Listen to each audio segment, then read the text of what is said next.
new look defense as far as just leadership and some of that senior class that turned over. A lot of returning talent, and that's kind of where you are with Coach Bachman's program every year. A lot of talent leaving, but a lot of talent remains, and so we'll see what this version of this defense can look like. Yeah, you look at Bion and Phoenix, and then of course Jackson Townsend will be back. He's out for this scrimmage with a torn labrum, and then Trey Williams is also out right now. But that's the experience coming back there with K5 as well. Gain of 7 there on the pass to the right. Yeah, that's Noble to Jefferson. That should have been their sixth play. They went 4 and out, and then their fifth play was that slant, and then that was their sixth play of this 12-play series. Thank you, Marion Simon.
I know with Doug's system, they both kind of similar. Yeah, but I don't have any juice now.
Your 4 bars over here. So.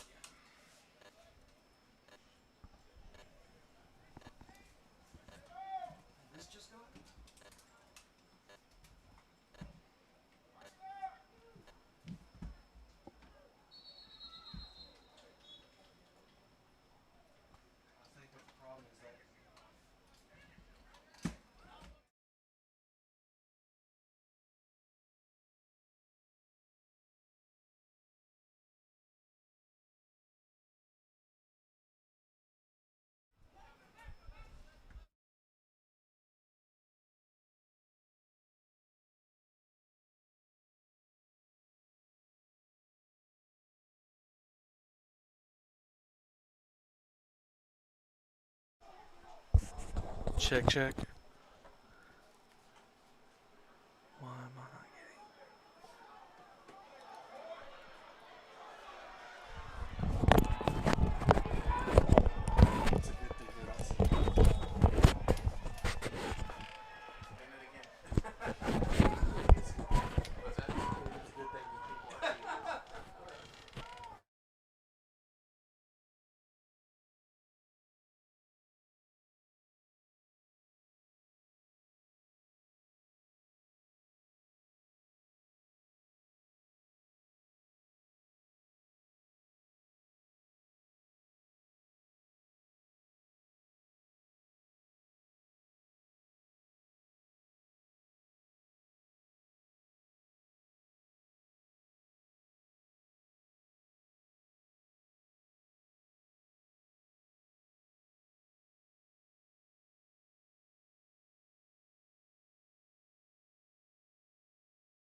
Check, check, check, check. What's wrong, y'all talking? I'm following you.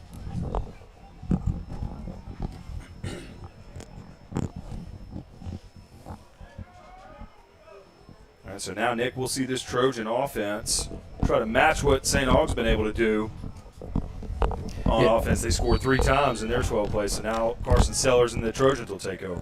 Yeah, definitely rough start for that Trojan defense, giving up 3 touchdowns in those 12 plays. A quick pitch there to Noble Williams. Going off right guard, he'll get about 2 yards. Yeah, good work there by Noble to gain that. Not much room there. Had 4 St. Aug Knights around him.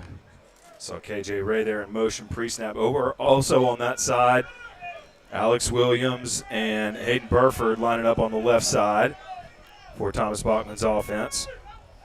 A little pistol formation for Sellers. He'll send Casey Williams in motion. They'll blow this play dead.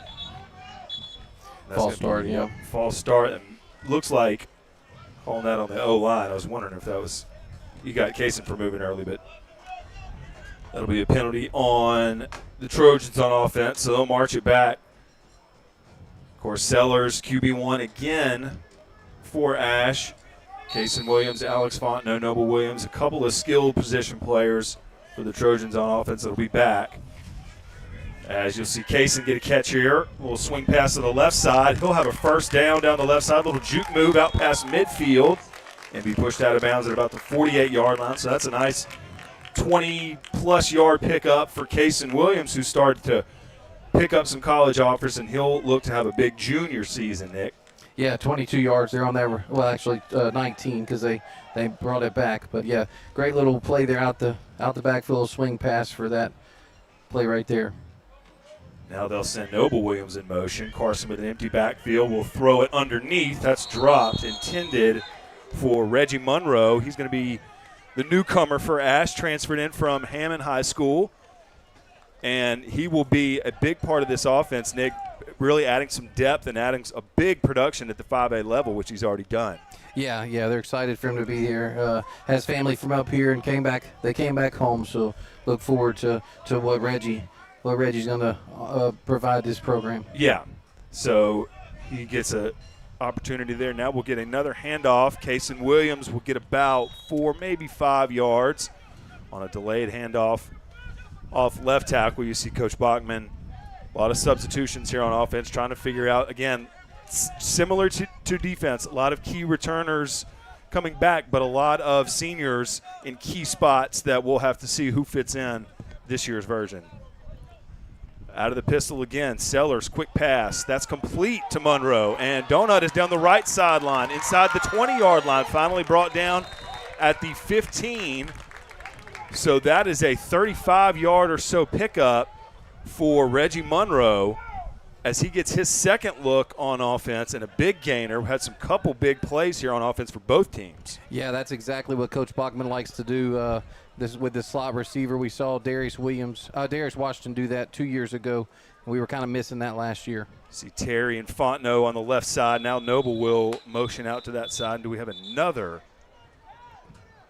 pre-snap penalty? You know, that's something that's going to be frustrating there, Marshall, because they have 5 seniors across that line of scrimmage. You start with Peter Lofton, you have Gage Williams, Jacob Delasura, Jaden Clemens, and Jaden Everett across the front. So this is their first live action of the season, though. So 2 interesting things about that we'll discuss right after the snap here. Sellers will get Noble in motion again, fake the pass. Now he'll look down to the pylon, incomplete. That was intended for Alex Fontenot. So 2 interesting things you mentioned.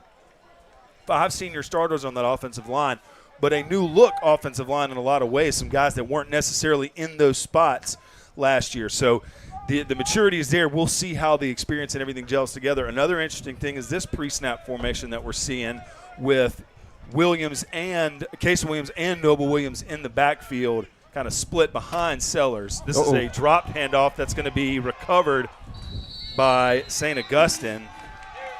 So that's a turnover. And to that point, Nick, a formation that will be a really nice part of this offense, but we'll see kind of how they get used to working that in. Used the H-back with Grayson Thibodeau a lot last year.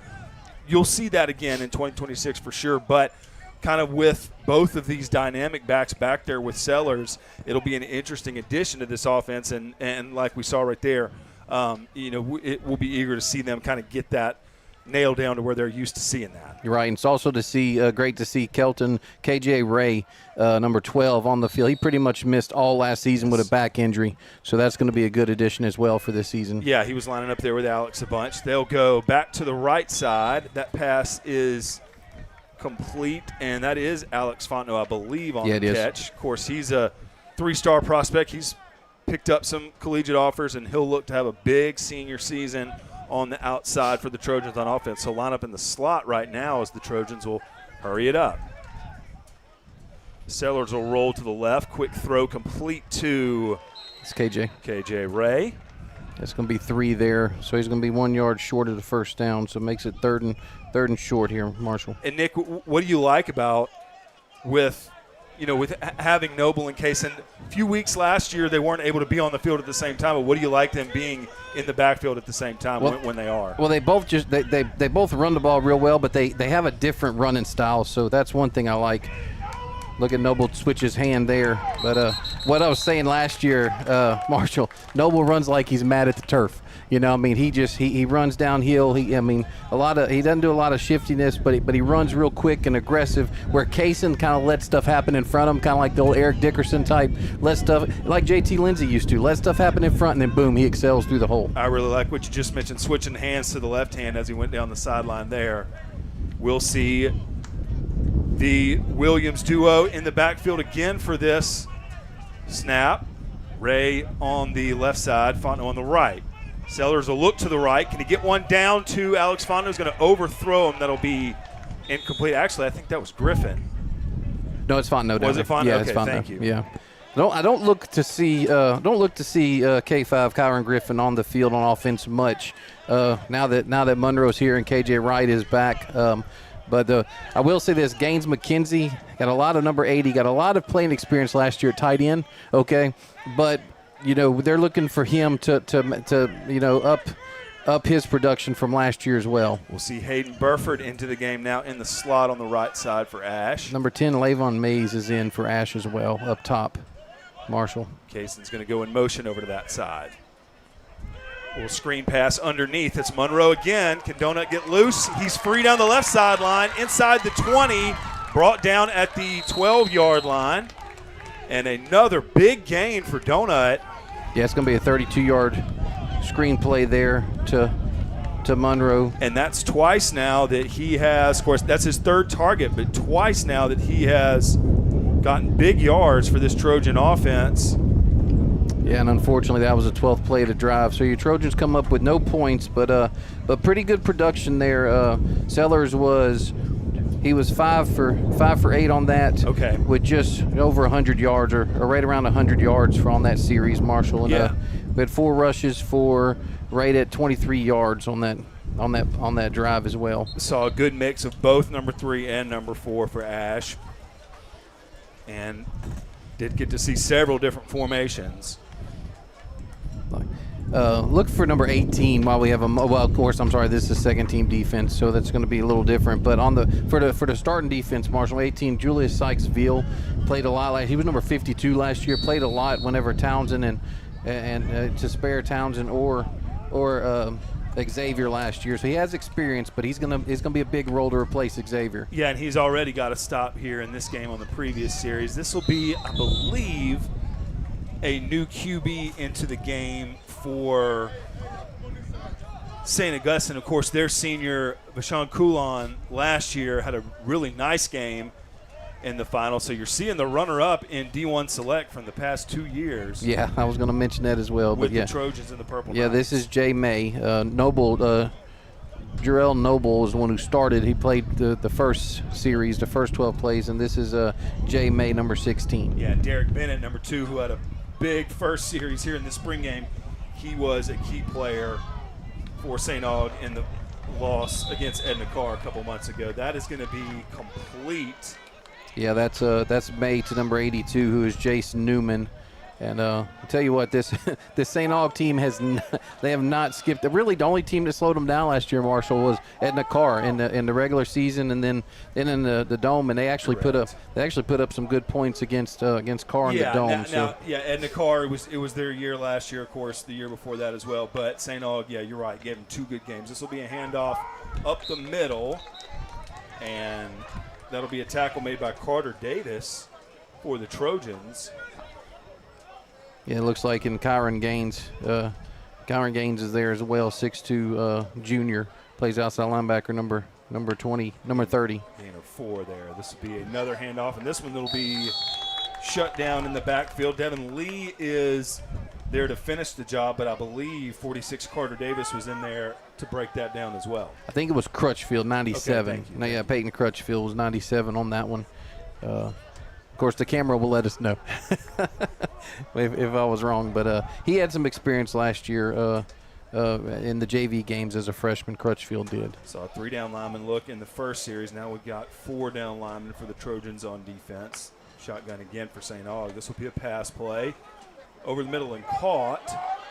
Be a first down. Tackle eventually made by Jayton Antoine, who was in coverage there. Yeah, that reception was 82, who was Jason Newman on that. So made a Newman. And one thing you're going to notice about this Trojan defense is they play a lot of man-to-man on the outside in the slot. So sometimes across the middle, if they have time, the second or third option will be open. Gabe Guillory, number 28, checks into the game for Ash. Another pass play for St. Aug. This will be a quarterback sack in the background. And there he is again, Devin Lee, number 41.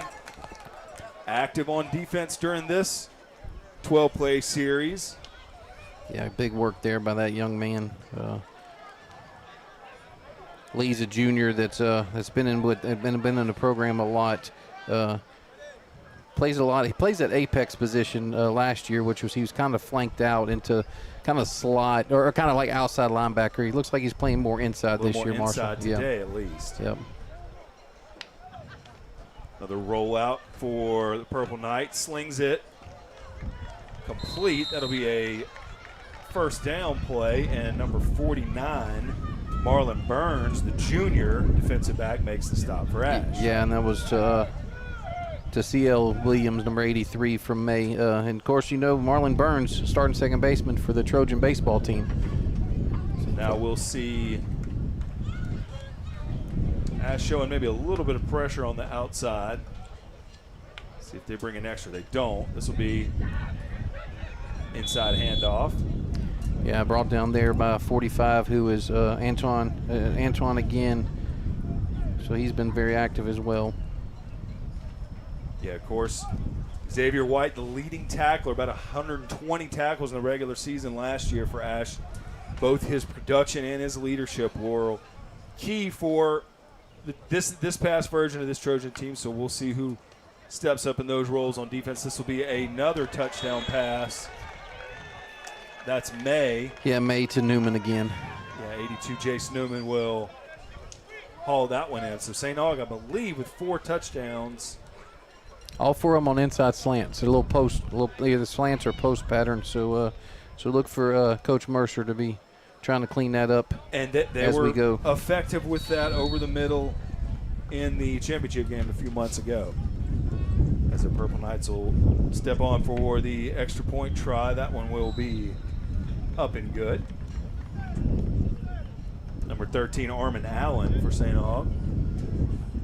With the kicking duty. So should be a few more plays on offense for St. Augustine, I believe, Nick. Yeah, I think so as well, Marshall. Of course, want to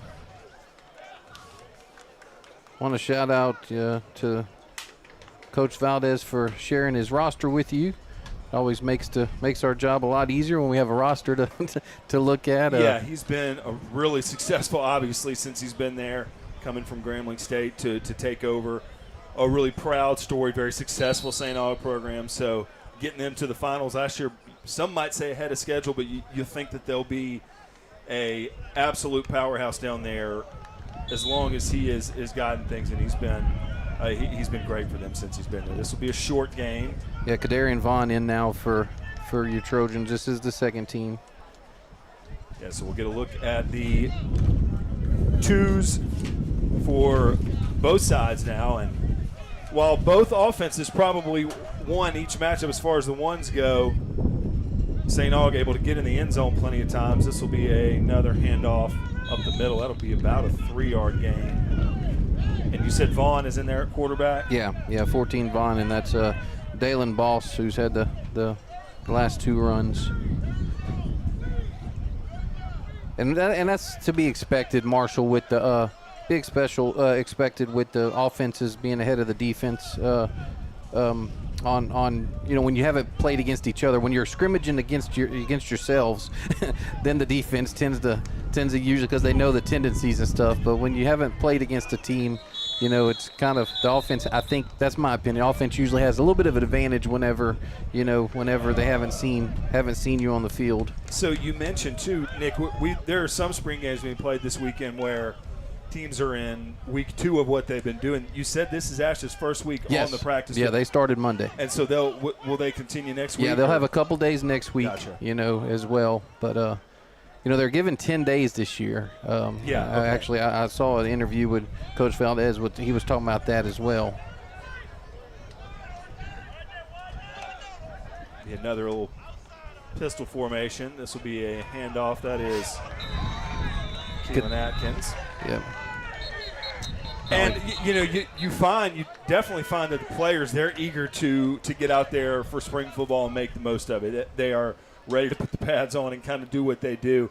I guess coaches have different strategies, different things they want to get done in the spring, you find.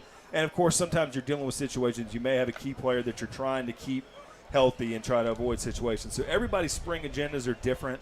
But, as far as just motivation to get out there and kind of let that kind of feed into what you're trying to get done in the summer, it's been exciting to see just the enthusiasm for it. This will be a jump ball. It'll fall incomplete.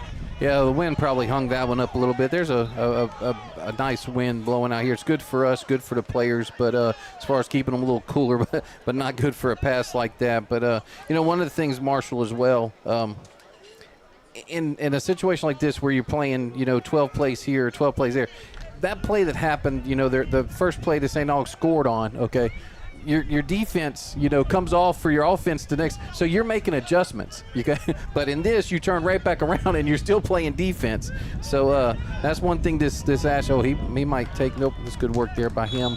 That's 21, who is boss again. Yeah, he gets the first down there. But that's the thing is, this defense between, Coach OJ on the defense line, Coach Russo, and then Coach Mercer, they make great changes, adjustments as they go. So that's things that, yes, it did look bad, the way it started with them, getting 3 touchdowns. But like I said, if our offense would have come on the field, they would have been making those adjustments. Yeah, and again, like we mentioned too, this is, if you've got a question that you're trying to get answered, now's a great time to try and see kind of the answers that you can find to those questions and find out what you do well, find out where you want to get better. And you look over there on that scoreboard, Nick, and it says 0-0. Right. So coaches keep that in mind. Yeah. And, just a lot of, like I just mentioned, just the enthusiasm for getting ready for the fall to be here. That's just a big part of what these programs are trying to get done during the spring.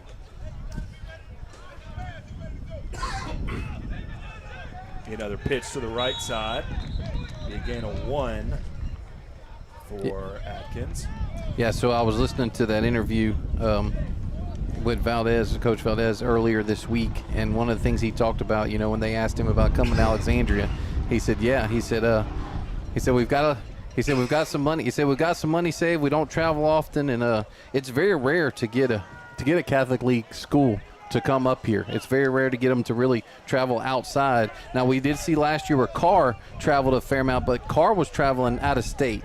Usually they play right there. They may go into Baton Rouge a little bit, may stay along that I-10 corridor to Lafayette, but to have St. Aug, come to us that's a big thing, and I know Coach Bachman is appreciative of it, and like I said, and Coach Valdez looked like he was excited about it. Thrilled to welcome in a program like St. Aug to Butch Stoker Stadium and be able to participate in spring football with them. But Nick, that brings up a great point in the scheduling that Coach Bachman has Yes. been able to do, because let's talk a little bit about that regular season schedule that awaits. You know, when you're a really good 5A team, every game matters, the way who you're playing and where you're playing them. But another really good, obviously, district schedule, but some great non-district games as well. Yeah, one thing on the district side, we lose Neville on the district, okay, and we pick up Peabody.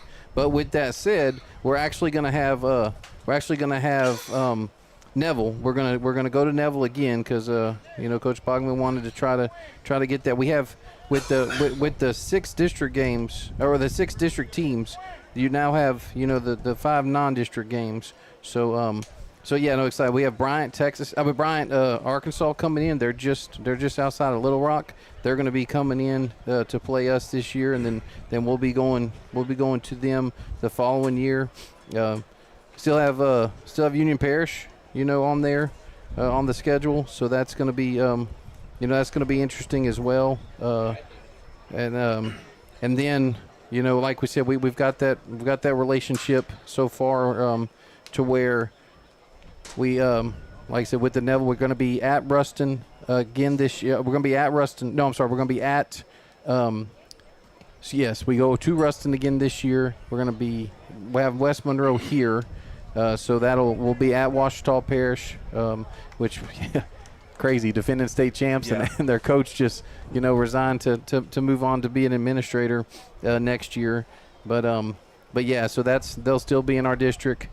It's a big schedule. Excited about it. Playing Liberty, we have Liberty on the schedule, which is another big one. And of course, he's got that relationship from when Coach Jimmy was at Opelousas. Yeah. So we picked that one up. That's a big one. And see Fung there with a couple of big kicks, and it was Daniel Harrington who's the snapper for place for the PATs and the field goals. I don't know if he's going to be the long snapper for punt yet. Haven't been able to watch much on that on film, but this is your starting offense. So this is 10 plays each, I believe. If I'm where I think we are at the script, they're gonna from the 30-yard line. So we'll get 10 plays from St. Aug's offense coming up here as you see the ones for the Trojans on defense. Yeah, so that's Noble again in the backfield for as quarterback. 4 down lineman for the Trojans. Will be a handoff up the middle. Good work there by Jaden Bayon and Jayton Terry coming in there to help. And that's one thing you'll notice, Marshall, about Jayton is he's a great tackler from that cornerback position. Actually looks like he's kind of in a linebacker position with them. Oh. That one is tipped and incomplete.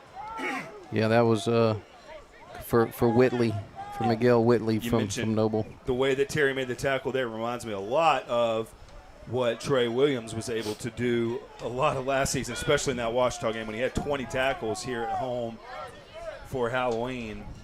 But kind of that closing speed in that secondary is huge for Ash as they get into district play and have a good running back to work with every week. That's another thing about secondary too. We're missing him and Maurice Jackson this game, so that does make a big difference as well. That is a big pass completion and a big hit. Yeah, it's completion to Jefferson there and a big hit from Jaden Miner. But he did hold on, which it's good work there by them. And then, of course, Jackson Townsend missing as well. Jackson covers really well in that linebacker position, and we've had 3 across the middle that he may have possibly, been able to help with. And Jackson, I believe, played a good bit as a sophomore as well. Yes. So some experience that will be coming back for Ash. This will be a loss on the play. Yeah, Daniel Harrington and Sykesville there with the tackles.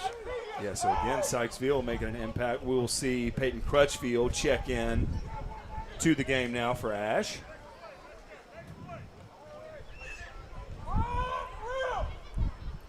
And have we seen – I'm looking to see if we've seen much of Trey Williams. No, I haven't seen him. I haven't seen him at all in there. He'd dressed out though. Yeah, we did see him a little bit in pregame. This will be a short pass complete. Tackle made by number 17, Raymond Harris. Yeah. Raymond had some experience last year Yes, at both safety and at cornerback. And that's one of those situations right there to where and look, Sykesville's going to pick it up, and so is Amarion Simon. But that's those stuff across the middle where your backers get a little depth, and kind of getting that passing lane, that we're replacing two starting linebackers right for this game, from last year. I know Townsend's going to be back, but with him being out, and of course X, that was big work that they would do across the middle.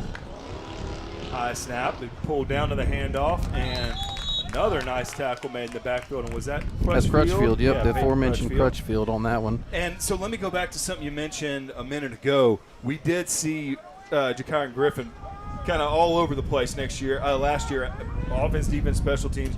You think that may not be the case going into the summer? I don't think so, and I just think it took too much of a toll on him. And that's once again, that's strictly my opinion. Once again, I'm not, I don't have any inside information. Bryson Phoenix with a tackle there, first time we've called his name today. But I don't think he will, and like unless there's another injury, which hopefully Lord willing there won't be, because now he will be on special teams. But that's the thing. I mean, when you're on the field as much as he was last year, okay, he was cramping a lot. The recovery time was hard, and when you're playing the level of football these guys are playing, I mean, those guys are very few and far between. That pass is incomplete, overthrown. Yeah, we'll take we'll take that coverage. there. Yeah. So and like I said, I'm not saying he won't, but if also remember, we went multiple games without Kaysen. We went multiple games without Noble. Okay, so he filled that void. Then we also, like I said, KJ was out the whole season with his back injury. So we needed not only just the numbers there, but we needed somebody that was a game breaker, because that was kind of one of the things that we were kind of lacking last year. And then they would double team Alex. And when they double team Alex, I mean, it's pretty difficult at that level. And yet he still got plenty of deep balls against him. I for sure. Double team against Rustin when he got one. This will be a handoff up the middle, and still on his feet is Kaysen Williams. That's a 12-yard run. He got hit about 12 times. Yeah, and that's what we're talking about right there. I mean, and one of the games that we were missing him, and once again, Coach Bachman's not going to make any excuses. This just, the color analyst from 446 Sports, but I would have loved to have had him against West Monroe, because Noble had a great game, and he just ran out of gas. Of course, we remember that West Monroe game seemed to come down to a couple plays from Trez Davis, who made the difference on the road. And yeah, we watched two spectacular athletes last year between him and some guy named Easton Roll. I don't know if anybody knows who that is. And we'll see more of it. Ahmad Hudson will be waiting there in the fall, and this will be a pass from the right side. Really nice throw. Yes. From Carson Sellers.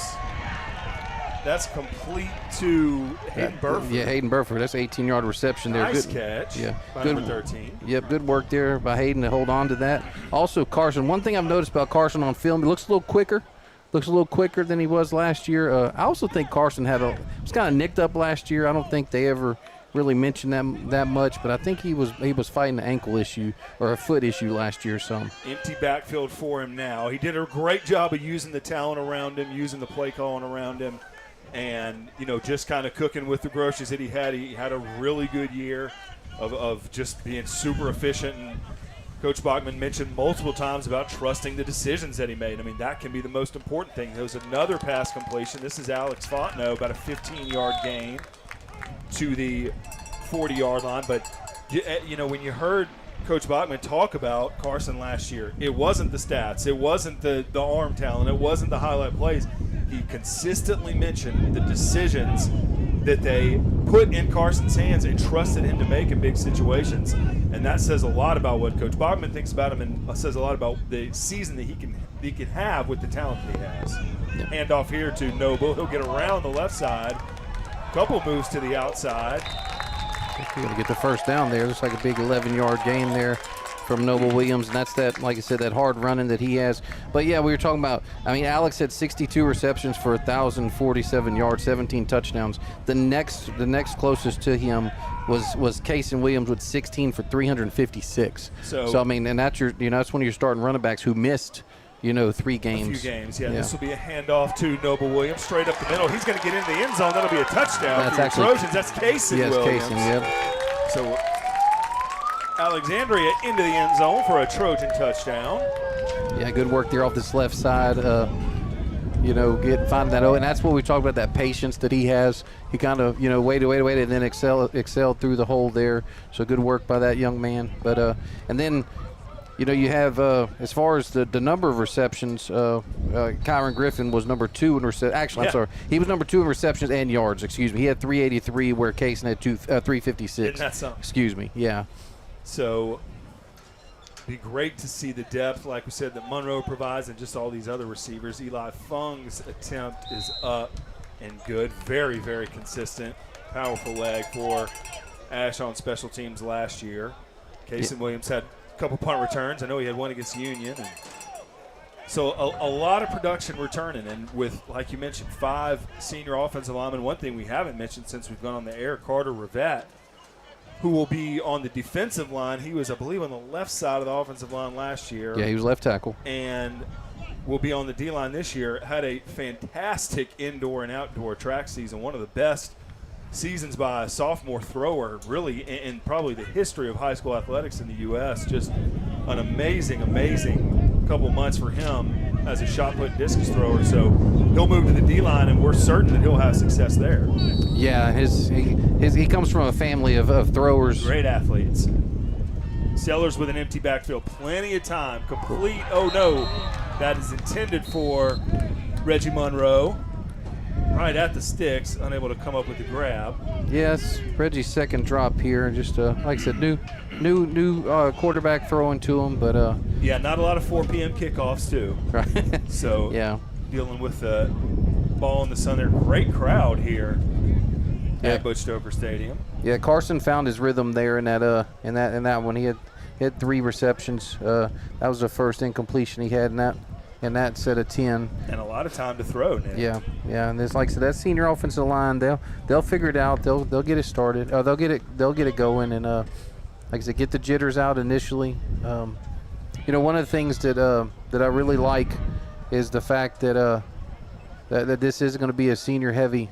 29 seniors next year, Marshall, for this team, and like I said, it's going to be tough looking in 2 years, but that's good. A lot of these seniors have played as sophomores and juniors last year. So who do you look at, as those returning offensive linemen that you think will be just the key leaders there? Well, Peter Lofton obviously is one that, and Della Serta as your center, that helps, but like I said, they were big last year. Like I said, you're replacing Rivette with what looks to be Gage Williams, and Gage got some playing time last year as well. So like I said, so they're experienced. Another deep completion for St Aug. Yeah, and like I said, I think kind of seeing. I don't see K5 out there. I don't see. That was Romeo Sherman in coverage for Ash. Oh, okay. This is the second team. I'm sorry. This is second team. Excuse me. Yeah. So that makes sense there. Okay. I was looking for.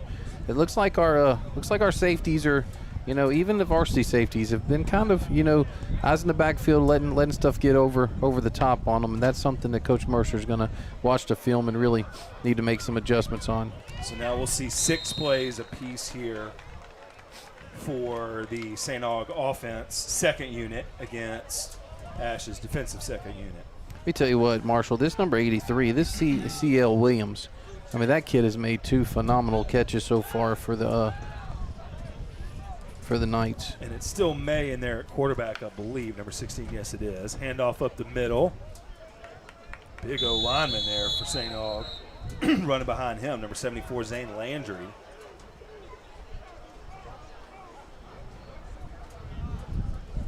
Yeah, this like I said, I'm eager to see also what that Catholic League. I mean, Carr had almost 30 seniors. I mean, they had 15 signed D1. Okay, they ended up having, I think, 29 total signees, if I'm not mistaken. So I'm not saying that they're going to drop a lot, but I mean, obviously they have to come back to the pack a little bit. So I'm curious to see how. I did not realize that St Aug was replacing their starting quarterback, though. Yeah, Vashawn Coulon, like I said, was a big part of their offense last year. Had a great game in the final game. Edna Carr losing their starting quarterback, John Johnson, and Richard Anderson, who will be with the purple and gold in Baton Rouge, a big part of the anchor in their D-line. So now, is Edna Carr going to be just as good? You know, that wouldn't be a shock at all. You think that they're good for a single-digit seed in somewhere. But will that regular season win streak continue? We shall see. Yeah. Of course, 2-5A in the Catholic League has been just an annual tradition in the football playoffs. And of course, we get to see it here today in the spring. Yeah, I was looking back at the the playoff brackets from last year. And of course, this St. Aug team took out John Curtis in the semifinals and played Carr in the finals, just like we did 2 years ago, and we beat Curtis. And so the Catholic League had just littered the playoff bracket. That's Cooper Williams there. Last 2 years in Trojan basketball, Trojans' last basketball playoff game was against St. Augustine the year before. This past year, in the semifinals against Edna Carr. Correction, that's Aiden Birch. 82 is Aiden Birch, who was transfer here from Menard, set out last year and was actually a backup quarterback, but looks like he's in that tight end position. It'd be 82, Aiden Birch. So Ash back on offense now for 6 plays. Vaughn still in there at quarterback. I'll tell you what, I like the way Keelan Atkins. I like the way he hits the line. He's an aggressive runner. That number 22 right there. One thing I noticed on film, Tyler Bowman was the backup third string running back for us last year, Marshall, and he's actually moved to a DB, kind of that apex position, strong safety type outside linebacker. So that third running back spot's open to, like I said, Lavian Mays or Boss or Ross or Atkins. Yeah, and we saw, even last year you're talking about, oh gosh, we got 2 starting caliber sophomores, and then the first thing you hear back is, well, there's more right behind that. So a lot of depth of running back here for several years now in Coach Bachman's program, and the way that they've been able to be versatile. And you mentioned the complementing running styles of Noble and Case, and if they can get 10 weeks of regular season ball healthy together, that's going to be really fun to watch how well they complement each other. Yeah, Casey ended up with 1,260 yards, 12 touchdowns on 187 carries, and Noble had 662 yards, 6 touchdowns on 123 carries. And then they only had one more, which is Tyler Bowman, who had 207 yards on 35 carries. Short pass complete to the far side. So that third running back position is wide open. That's Marcus Price, number 83. Hauls in that catch. Vaughn throws a good ball. He throws his deep pass. It kind of puts a little more air on it than what Carson does. But those out routes and the slants and stuff, he throws a good ball.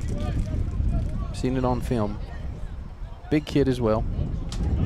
This will be a pitch, and that's Boss.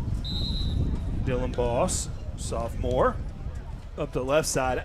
So far, these series have started at the 30-yard line. I believe after this one concludes, the series will start at the 50 in what they call 4-down territory.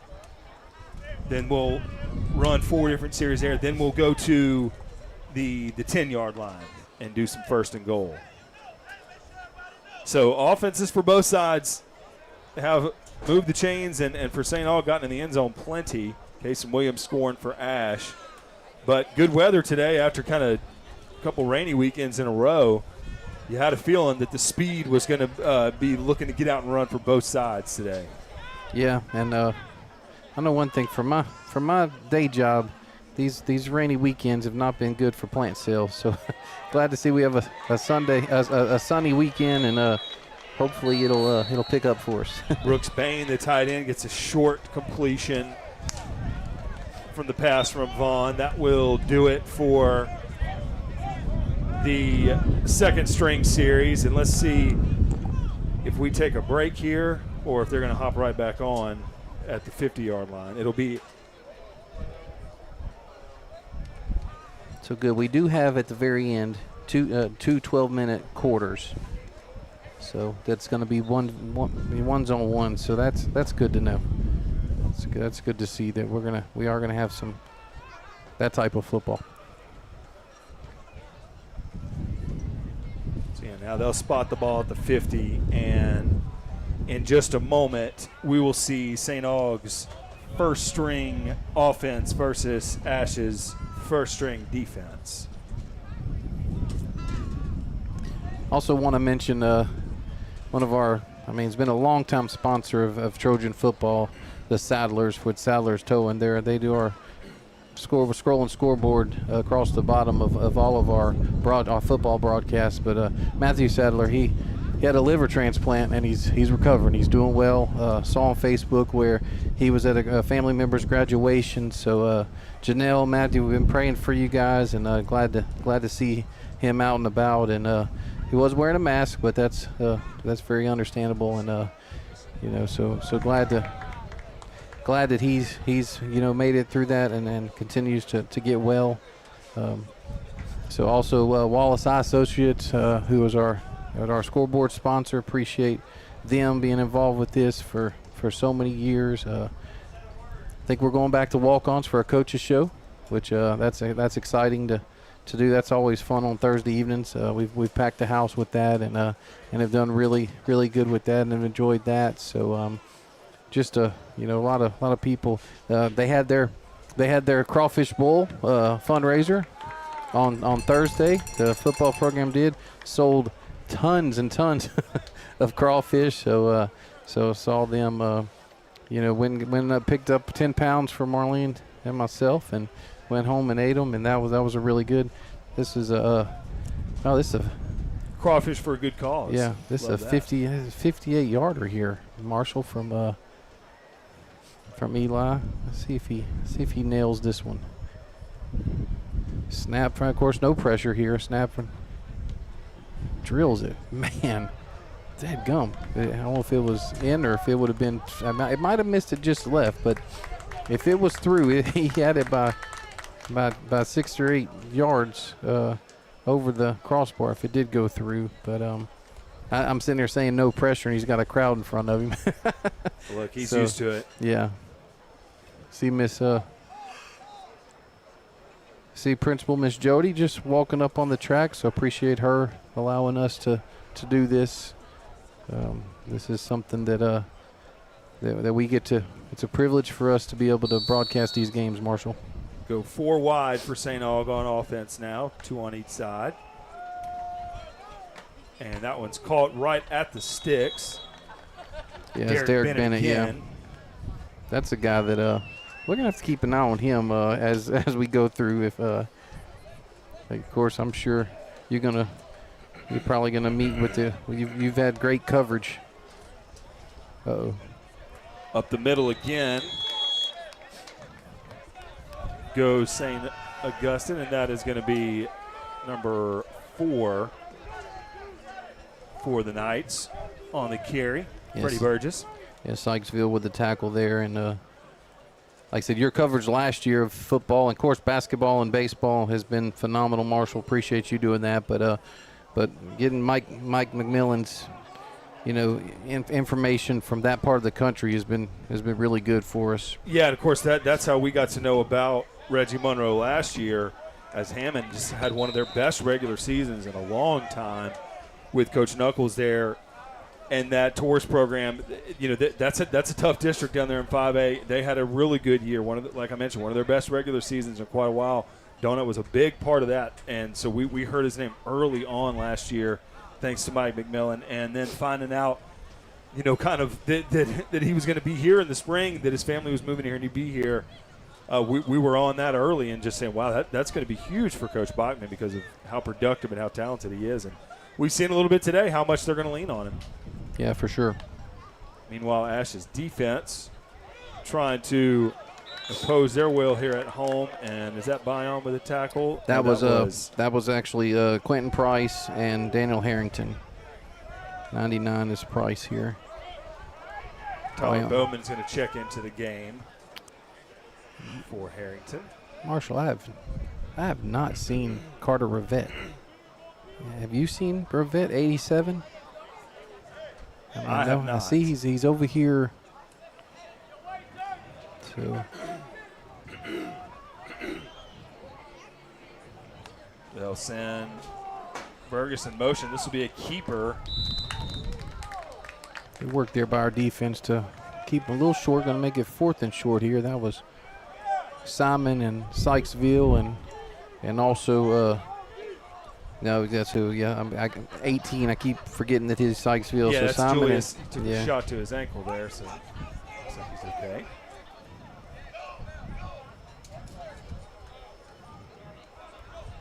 You see back there Raymond Harris at safety,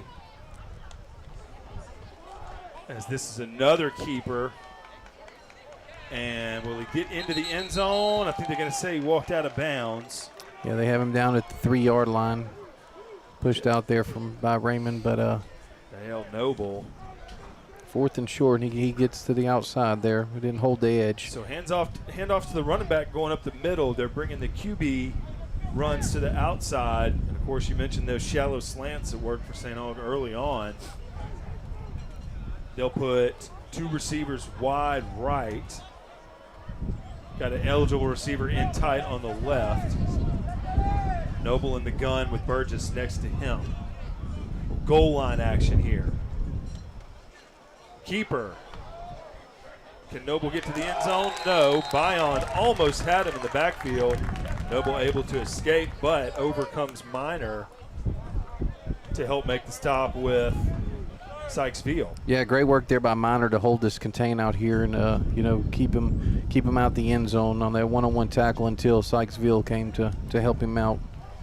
Maybe just a short gain on there, so it's 2nd down now. Noble is going to drop back, and he'll trip and fall.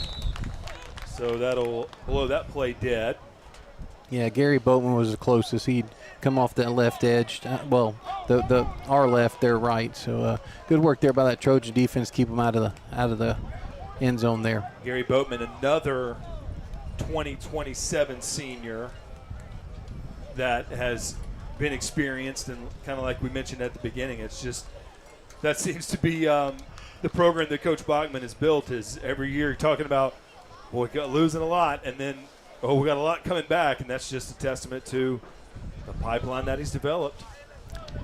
I don't remember because I haven't done this for very long, Marshall. But I don't remember many. I don't remember many spring games where you have. We have Channel 5 here. We have Louisiana versus all y'all. Jared Rozier here. Of course, 1T is taking photos, and of course he's the. Not to mention the entire LCU coaching staff is down there on the sideline as well. Yep. Of course, Coach Bachman has had this football program really at unprecedented heights, making it to the Superdome and having players on the roster that have just rung out statewide for a few years now. This will be Carson Sellers looking for some room. He escapes pressure. Is he going to keep it and run? Yes, he will, and he will take a little hit but get out of bounds. So good job by Carson to avoid heavy contact and get some yards there. Yeah, and see, that's something that I didn't see much of that last year. So good work there by Carson to, like I said, get out of pressure there and make that a positive 4-yard gain for this Trojan offense. Gaines McKenzie's going to check in the game for Burford, so we'll get a little bigger set here with that H-back. And that was, we mentioned earlier today, Nick, a big, big package for that Trojan offense last year with Grayson Thibodeau running that, what you call that H-back position. But we see McKenzie in there now, and it'll be interesting to see how that part of their playbook is used replacing Grayson. Yeah, so no penalty there. I guess they're not letting them run it fast. So there's no play clock either. So Monroe and Fontenot are wide right. You mentioned McKenzie in the H-back. This will be a handoff. Noble Williams will get it. That's a 1st down. Still on his feet. Now he'll be brought down, but a gain of 12 or 13. Yeah, good, powerful run in there up the middle by Noble behind De La Cerda and behind Jaden Everett. So now he will swap places with Kaysen, and Kaysen lines up behind Sellers. And he'll get a carry, same spot, and just about the same result. This will be short of the first down marker, but a nice run up the middle, hitting the hole quickly is Kaysen Williams. Yeah, give Kaysen 7 there. Once again, straight up the middle behind Clemens, De La Cerda, and Jaden Everett. See KJ Ray checking in for Reggie Monroe. Kaysen will get it again, bounces off contact, still moving. He will be about a yard or so short of the sticks. Yeah. As him and Noble swap places again. And that's a sub pattern you may see in the regular season, Nick, where they can kind of trade snaps if that's a situation that they want. Yeah, that's an option as well. I kind of understand Noble being here with this short and 1. This will be Noble. He's going to break a tackle. He'll be into the end zone. Touchdown, Trojans. So Kaysen Williams with the touchdown earlier in the game. Noble answers from the 50-yard line this time for your second Trojan touchdown of the game, and running it up the middle, running it to the pylon with those experienced running back, Nick. That looks great on offense. Yeah, ironically, I have them both as 28-yard touchdown runs. Of course, I'll look back on the broadcast to make sure that's confirmed. But good work there by him. It's one of those situations where everybody's in tight, short yardage. You break the one tackle and it's open in the back because everybody was, very close to the line of scrimmage. So good work there by the offensive line and Noble Williams. I'm going to keep my eye out for something after Eli Fung attempts this extra point. Let's see. Talk about snapper. Yep. It's Harrington. Okay, thank you. Yeah, Harrington's he's the field goal PAT snapper. I just don't know on punt yet. Okay. The Dole was he did the punt. He was everything. Yeah, very reliable in the past. So he graduates this week, and we'll see a new long snapper. So that was Harrington in there. Thank you, Nick. And Harrington did the field goals and the PATs last year. Harrington did. Dole was the punt. Thank you. Yeah. So that's if you kind of want to look at results, in theory we'd be 28-14 right now with this Trojan offense, finding some rhythm, over the past few series. So it'll be a 6-pack now. There's 8 plays per side. What we just saw from the 50. Now they'll do 6 apiece from midfield as Ash's offense winds up this series. I think they've got maybe 2 plays left.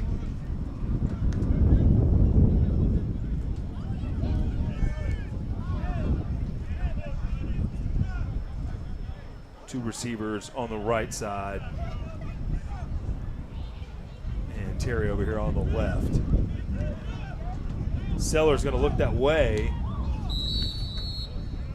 Yeah, Ray had slipped. Yeah, there's a lot of hand fighting as well. So, but hey, no, I guess since both of them were doing it, there was no PI there. But so okay, I thought we had 2 plays left. We had 1, so that will end that offensive series for Ash, and we'll see the second string defense come out for each side now.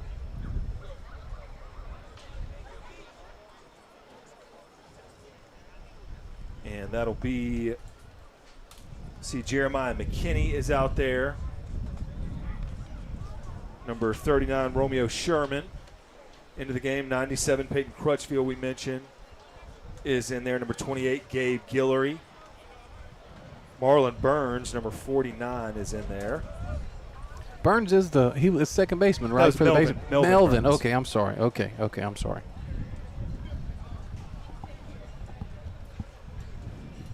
So a couple of familiar names for Trojans on defense. We saw a little bit of last year. We'll take another step up this spring. Shotgun again for St Aug, and that is May in there. That pass is complete. Balls on the ground. And that's going to be recovered by the Trojans. That's number 28. That is Gabe Guillory, the junior. Nice job by him. Didn't see who forced it, or I did, but I didn't pay attention. So that's 1 turnover each now, which is once again that's good work for this Trojan defense as well. So they'll reset this one at the 50-yard line.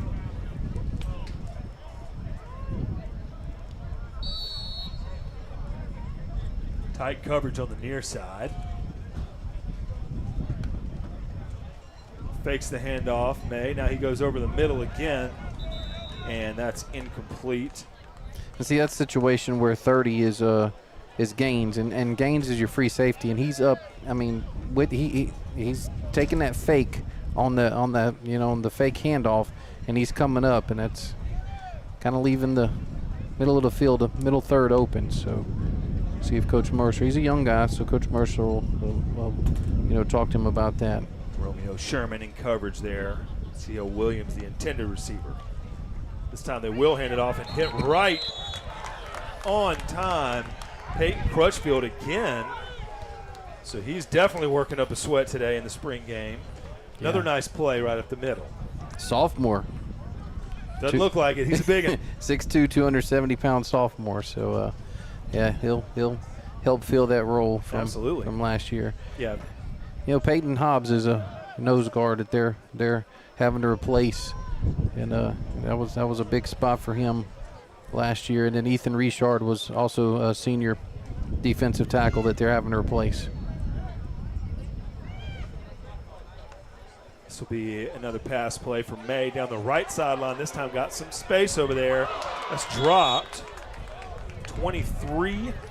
Yeah, I don't have coverage. Don't have a name for that young man, but a drop pass for St. Augustine. That was Miguel Whitley on the far side. Hadn't been many of those by them today, so gave us one there. So he was open. I feel like an offense coordinator having to cover my face because of the wind blowing here, but trying to keep the wind out of my mic with this laminated sheet here. We're in 4-down territory, so that's going to be this series we're running from the 50 right now. So they've got the 4th down marker on. It's 4th and 12. So as you can see, Trojans dropping 3 defensive back in coverage here right at the sticks as they'll try to simulate a 4th down conversion.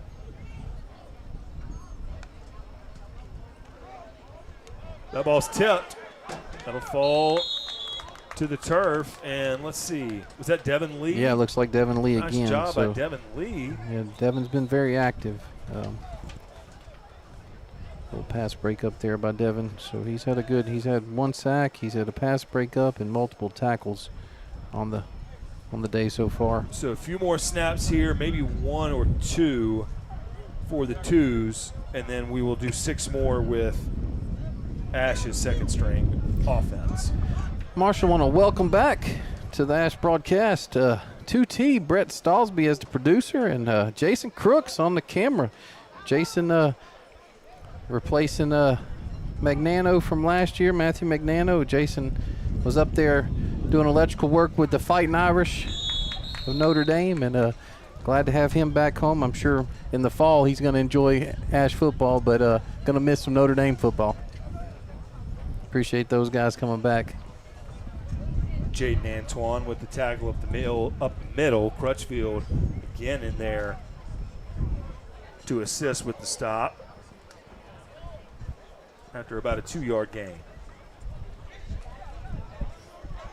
Ash's defense into the backfield again. Another drop pass for St. Aug, and that will do it for that series. So now we'll see the second string offense for Ash go against the second string defense of St. Augustine. Yeah, Carter Davis, number 46, kind of different seeing a number 46 out there, but yeah, they're different than Xavier. But yeah, him on the coverage there with, like I said, that aforementioned number 23, which I'm sorry we don't have his name, but good work there by them pressuring, and then of course that Trojan defense with some pressure up the middle to force the quarterback, to scramble a little bit and maybe make the throw a little off as well. Ball spotted at the 50 again. 2 wide outs on the left for Ash. And let's see, do we have a H-back 84, Here who we is go. Chris Williams. So Vaughn in there, that'll be we'll keeper to the left, about 2 yards. So we have 84 Chris Williams, H-back, and then 85 Gage Grant is a tight end who's in right now. And then we have 83 who is Marcus Price is in there as well, Marshall. 78 is in there on the O-line. Don't have a name for him. Also 68 is in there as well. And then 88 is Brylan Jefferson up top with 83 Marcus Price. Who's in the slot. Let's There's see. Jefferson getting the ball right there. He'll get a catch, and he'll get upfield for about 5 yards, maybe fight for another one. See, a 56 is Silas Michelle, like yep. him going over there, Yep. blocking to the whistle. Ethan LaPrairie, 58. 54 is Jackson Ward. Get these guys some.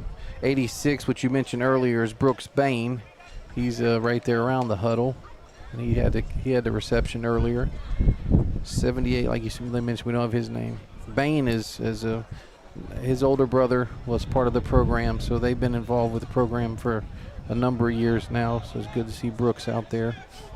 Price and Jefferson are on the right side. They'll switch spots this time. Price will go to the outside.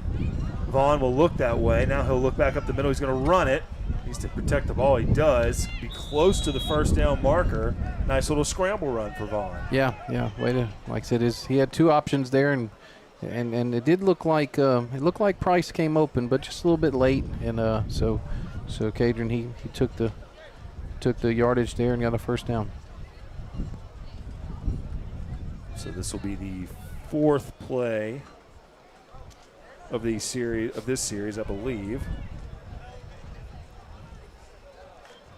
And after this, and if you we'll like go to the 10. Yeah, and if you like traditional football, there'll be two 12-minute quarters towards the end of this, so we'll be playing some traditional football as well. Vaughn will fake the handoff. It'll be a short toss out to Chris Williams. He'll take a hard hit in the backfield. Yeah, that junior, he'll learn to get that pad level a little bit lower going forward. But he made a spectacular one-handed catch, on that play. But he'll get that pad level lower, and after taking that hit, it probably won't happen again. You put him behind the sticks, 2nd and 11. One wide out on each side for Vaughn. He'll pitch it. And that's number 21 for the Trojans, Dylan Boss. Nice little run up the right side. Yeah, for a first down, going to give it about a 14-yard run there. And let's see if we got another play or two in this 6-pack of plays. I also want to thank our Ash coaches, obviously Coach Bachman and then Coach Freeman. Coach Free, as they call him, state champion for girls D1. That's fantastic. Coach Donahoe, Coach Mercer, Coach Alvarado, Coach O.J. Chatham, who's also on that, Coach Dylan Dozart, Coach Dylan Hamilton, they call him Ham, Eris Murphy, Bruce Price, Ryan Russo, Jackie Skipper, Gage Trahan, who's a trainer. I'll tell you in a second. Finish that. It'll be run up the middle, gain of about, call it 4. Coach Justin Webb and Coach Brandon Wilkerson, appreciate those guys. Man, they're always open to us anytime we have questions or anything. I mean, we don't, try to get too much in the weeds because of strategies and stuff, but all those guys, they come out to the show. They're usually on the show throughout the season, and but like I said, appreciate those guys allowing us to be part of this. And Marshall's going to step away for a second, so I'm going to feel a little time here. Got Eli Fung out there with Carson Sellers holding and Daniel Harrington, doing some practice kicking. Once again, appreciate you all. I'm Nick McNann with 446 Sports, color analyst for Trojan football, and Marshall Leffler's doing a play-by-play. Marshall does our Red River Roundup, so all our socials, Facebook, YouTube, on X, does a lot of coverage for us. Has been doing very good coverage of baseball here recently. Then Doug Gann, our founder, who's actually doing the Coaches Association All-Star softball game today. over at Ward 9. Ward 9 in Powell. So he's also does the Pelican Sports Report and has a lot of big things happening with softball around the state, and they're going to do a underclassmen all-star game here, pretty soon. So keep an eye on that. Also brought on the Powell Rebels back to 446 Sports. They covered the spring game where the Rebels took on this past Wednesday, where the Rebels took on the New Iberia Yellow Jackets. So appreciate those guys. But like I said, this is a exciting time of the year. Stuff's wrapping up for the schools. Last week of school is this week coming up. The baseball championships are right now. Had a local program, and Glenmore Wildcats win the Class B state championship over another local pro or Sinlaw program, the Pitkin, which Pitkin was the actual defending champion. So good work there by them. But that's I've been texting these guys in our group. I said it's football season. We're back. Like I said, we have this, and then in August we'll be starting it all back up with coverage here of your Trojans and also the Pineville Rebels and Holy Savior Menard Eagles. On the other end of Versailles. So are we gonna have Turlings? Yes. Okay. So.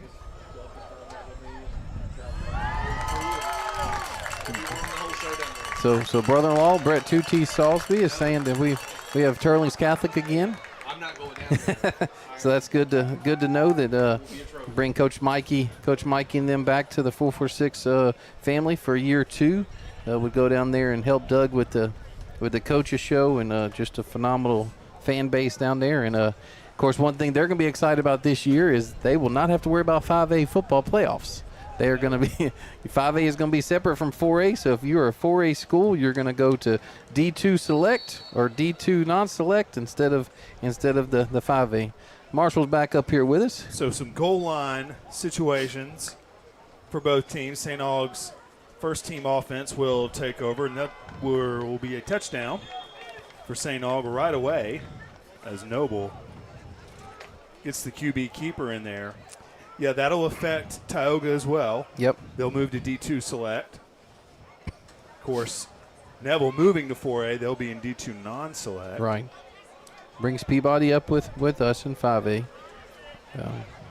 So they'll be Peabody D1 select. They hosted Bunkie yesterday. Okay.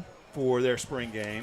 Both offenses were able to get in the end zone. So Peabody, of course, will always have some talent there, and as their coaching staff, get some continuity there, they'll be a welcome member of 2-5A. Yeah. PAT is up and good. Nick, if you haven't mentioned already, if you're watching on YouTube, hit subscribe. That way you'll know every time the 446 Sports is going live, which is all year round. If you're on Facebook, hit the like button. Same thing. You'll know what we're up to. We're all over the place. If the game is on, we're probably there. So hit the like, hit the subscribe. Tell your friends about 446 Sports. Like I mentioned, in the fall, we'll have live sports all over your feed, and we're covering them for you all year long. Handoff was faked by Noble. Can he get to the left pylon? So 2 straight runs for Jael Noble, and Jayton Terry with a tackle there. They just stop him short, so they do keep him out of the end zone there. Man, that's speed. If you can get past Bryson Phoenix and Jayton Terry like that, that's definitely some wheels by that young man. Used to be that they would run that out of under center with option play. Now it's out of shotgun, and it's more of a keeper. Well, and Noble, one of those, what you see now, prototypical, just big, athletic, dual threat quarterbacks. Yeah, he can take a hit at the pylon, and he did there. So they'll get a true goal line play here inside the 2, man in motion. Noble will keep it, and I think he'll get through. Yes, he will. So that's another touchdown run for Noble. 3 plays and 2 touchdowns for him. And St. Aug able to get in the end zone a little bit, Nick. It'll be interesting to see those 12-minute quarters when you're really working with a full field. But if you're Coach Valdez, certainly have to like the way that your quarterback has delivered both with his arms and legs, getting the Knights into the end zone, 4 or 5 times already today. Yeah, and that's the fifth one that I know of. But Coach Valdez actually talking to his quarterback right there, so just kind of curious. I'd like to know what that conversation is. He was pointing out, he's pointing to this side, so maybe talking about something on. Maybe he saw something over here that could have done something a little different, but and this will be second team. This will be their second team offense against our second team defense. So they should have, I believe, one more play. They've ran 3. They're scheduled for 4. Okay. So we'll see Noble in the gun one more time with 3 wideouts to his right. Going to look that way after faking the handoff. Still looking to throw, and a great throw by Noble is going to be caught in the end zone. Yeah, he took a lick there, but from Sykesville. Lucas Jefferson, I believe. Oh, no, excuse me. That is Derek Bennett again. Yeah. My goodness, what a day he's had. And that's one of those situations right there to where, whenever, they're all covered, he scrambles a little bit, and you're thinking he might run it into the end zone, and he doesn't. He holds back, which allows Bennett to get open. So that running quarterback situation kind of, opened that up for that play right there. I agree with you, Nick. If you enjoy watching smart football, it was a really nice job by Noble to not bail on the play, not just pull it up and run it, but kind of direct traffic. You saw him trying to spot guys in the end zone. He saw his guy Bennett, and he got it there. Nice job by number 18. The QB1 for St. Aug here in the spring. So now we'll see if the Trojans' goal line offense can match here. So let's see. Very impressive crowd, Marshall.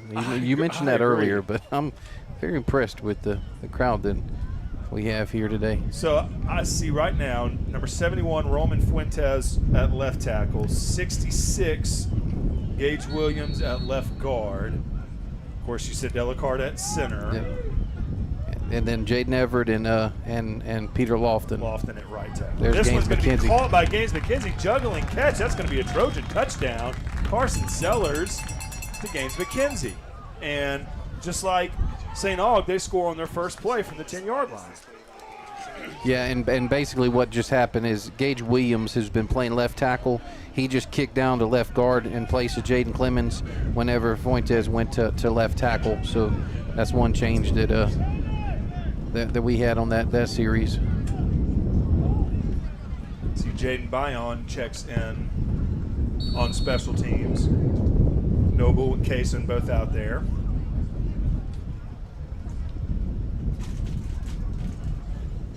It's a low snap. No rush, though. So Fung able to get it squared up and through the uprights. Keep an eye on Eli Fung on on his offers as well. With he's gonna be coming down. I mean, this 27 class of Trojans is gonna be loaded with scholarship offers. Do we? Gosh, you're not kidding. Do we know? Will he be punting as well? During the season, yes. Okay. Yeah. No, I think his future, if he decides to go the football route, is going to be place kicking and maybe even kickoff specialist as a freshman. That's why I asked. He handled a lot of everything last year. I was wondering if that would be the case again. Sellers will roll right here. Look to the pylon. Did he get it complete? No, he didn't. Intended receiver was Alex Fontenot. Mentioned the offers there. He seems to pick up a new one each week. Pitt, West Virginia, Mississippi State. He's been very active visiting college campuses, and he'll have hopefully a really big senior season here at home. Talking about active, the DB's hands before the ball got there were pretty active on that one. But spring football for all of us. Yes, it is. Yes, it is. So this will be from the 10 again. Sellers has Noble Williams behind him. That's who he hands it off to. Little cut move. Can he make it to the end zone? Not quite. He'll get tackled inside the 5, gain of about 6.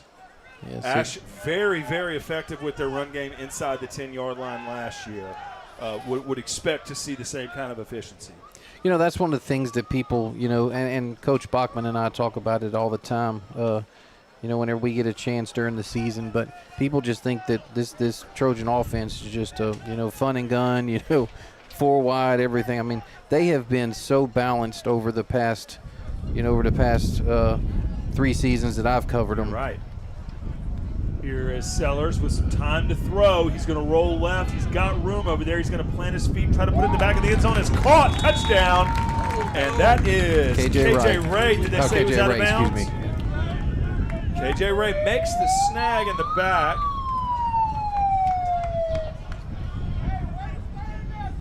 So a nice job by Carson to find time to throw. And really, I will say, Nick has had some good blocking up front here today. Really been able to kind of move and not be off schedule too much. That was kind of your textbook rollout just to the naked side of the field. Right. And he did a good job of getting there. But that senior line has been doing a good job so far today. Yeah, and KJ was running a slant. He ran a post slant there, and whenever he saw that Carson was scrambling, the scramble drill, he peels off and parallels the back of the end zone for that touchdown. A good touch pass there by Carson.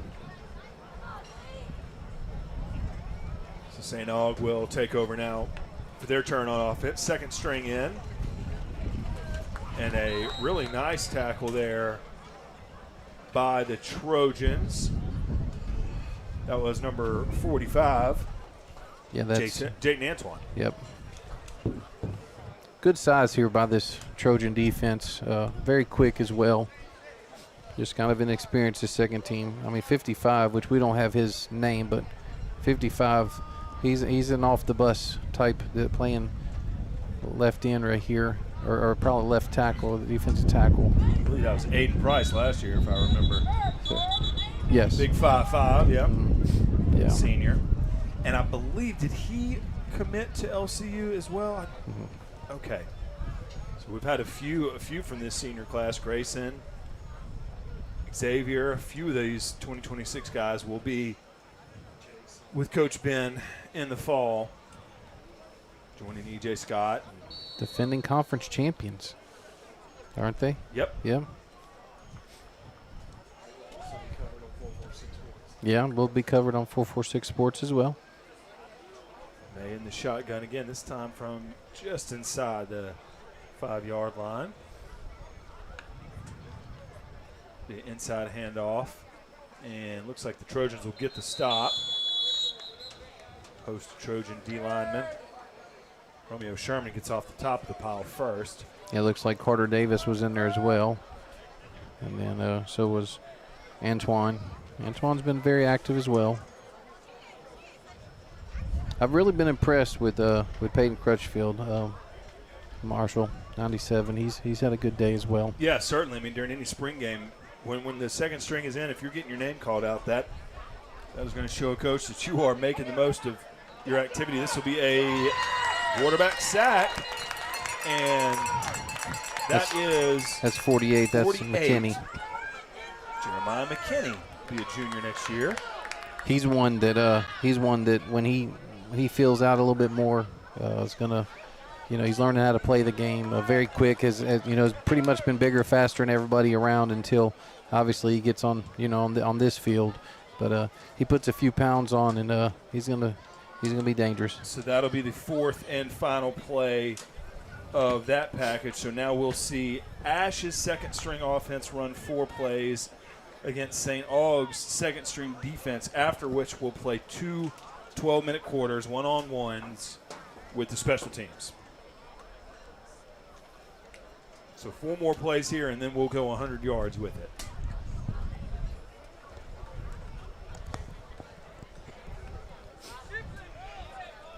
Got a referee coming off the side here. Hope everything's okay. See, Coach Bachman, he's been coaching the spring game from right behind the the action. Coach Valdez over on the sideline. 2 great head coaches, plenty of wins between them. This will be a pitch to Boss, who did get in the game. I was here for the Union game last fall. He was in there towards the end of that ball game. Casey Williams had a punt return that night. Alex Williams with a long touchdown catch. They'll move it over to the right hash mark now for Vaughn. They'll get 3 more plays. Another handoff to Boss. Boss right up the middle. Can he get to the end zone? Not quite. Just a little bit short. So Ash will have 2 more snaps here to see if they can push this one across. That was actually the white hat that has come off the field. So like I said, he was walking by himself, so hopefully everything's okay. They changed white hats on us. Good work by Oh, Vaughn. this one's faked. Oh, and Vaughn kind of a low snap there, and I was, faked us out, but didn't yeah. fake out St. Augustine. Yeah, he did a good job, picking it up and trying to make something out of it. But if he would have been able to hand it off without that low snap, he probably would have walked in. But like you said, St. Aug made a play. We'll get one more play here for the second string offense for Ash. Low snap. Vaughn picks it up. He'll keep it. Now he'll slip on the turf, and they will blow that one dead. Yeah, unfortunate the last two snaps didn't give us an option or an opportunity there to make anything happen after that. Very good first 2 plays that this Trojan offense, second team offense had. So that concludes this third period where the ball was spotted at the 10-yard line. So special teams will come out for another water break, and then we're going to move to 2 game action 12-minute quarters, the ones versus the ones with special teams. So we'll have punting on 4th down. Should they choose to do that, we'll have special teams, 2-point conversions, whatever happens after touchdowns, and we'll see if they keep the score on the scoreboard. But we'll get to see probably the most real version of what these 2 teams are going to look like here in just a few moments here on 446 Sports. Yeah, some real football.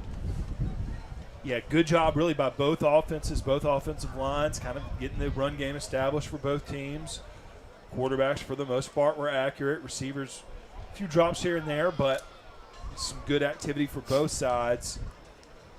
We saw Eli Fung. His leg looked pretty good today. We'll potentially see him punt here in a little while. But I guess, Nick, what you'd want to see probably is just kind of that effectiveness of Noble and Kaysen take over in these next 2 periods. Yeah, at least use that rushing game to open up the pass game. Like I said, that'll when we get those linebackers and those safeties looking in that backfield, that'll be a good opportunity for Alex over the top or Reggie, now to take a slant. And then of course you maybe get him to over pursue a little bit and pop him with a screen. This Trojan offense really good at screen play as well.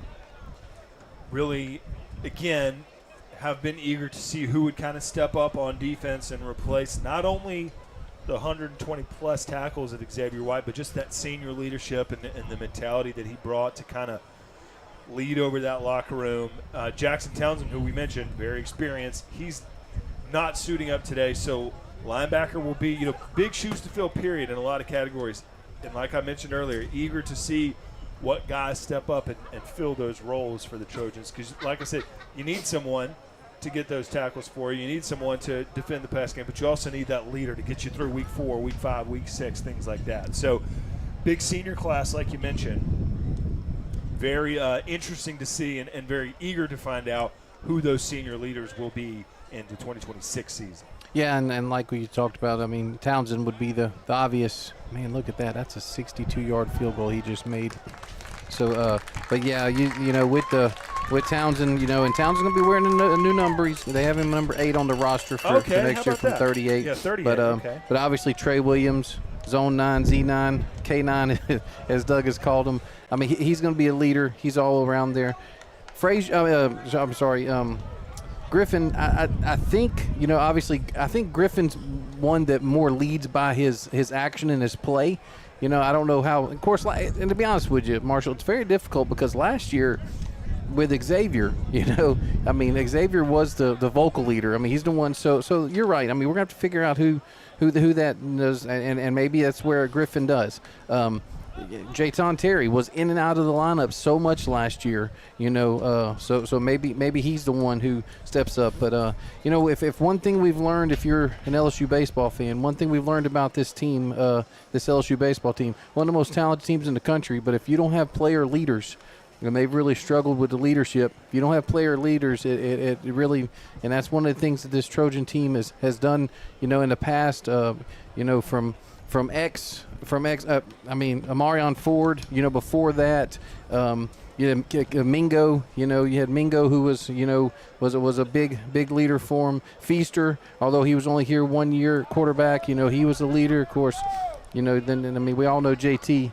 JT was a very good leader, but look for Lofton. Lofton's a 3-year starter, at the right tackle. The right tackle position.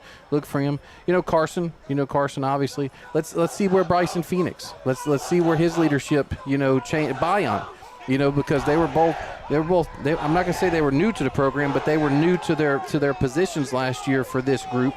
So let's see where they. Where they step up. Does Case or Noble? How much? Them going from sophomores to juniors. De La Cerda was your starting center last year. It was his first year. Caleb Pearl was the starter 2 years ago at center. So Cam Calderon was the center.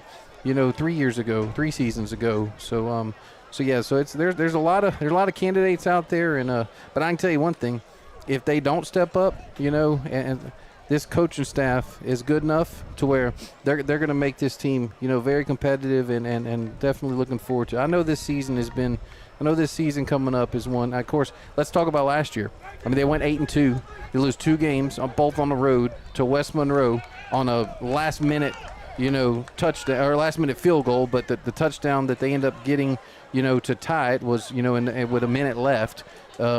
And then 31-17 to Neville, who was just on a roll. Yes, yeah, and once again, I'm gonna make the color analyst excuse, okay? Not the coaches, but you don't have a healthy, Kaysen, and Jackson Townsend, is out, and that's big. That's big for a game like that. But you're right, Neville was rolling. I think Neville unfortunately peaked that game and kind of regressed from there. So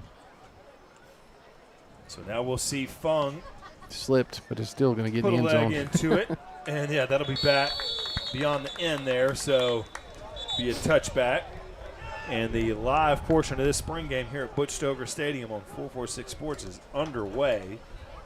Then like your kicker slipping and still putting the ball 5 yards in the end zone, which we'll take. Hopefully he's okay. Looks like he's moving around okay. Let's see what kind of adjustments Coach Merce has made with the secondary. With K5 and Raymond Harris back there after giving up those deep passes. So we see Price, Boatman, and Bion, the 3 down linemen here for 1st and 10. This will be a handoff up the right side. Tackle is going to be made by Jayton Terry.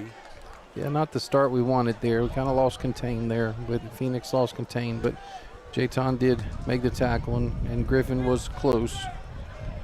That was Freddie Burgess with the run there on 1st down. This will be a rollout to the left, and we have a sack. Yes, we do, and that's going to be Julius Sykes-Veal is going to register a quarterback sack there. And you talked early on about Julius's returning production. He's been very impactful today, Nick. And one of the things last year with his inexperience is he was there to make the play and didn't quite always make the play.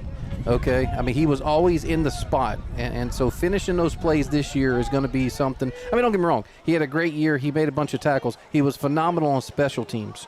But yeah. So looks for him and Simon on special teams were lights out. So look for that big step this year. Phoenix checks in for Price. He's down line. He'll run off the edge now. Some time to throw down the middle. Incomplete.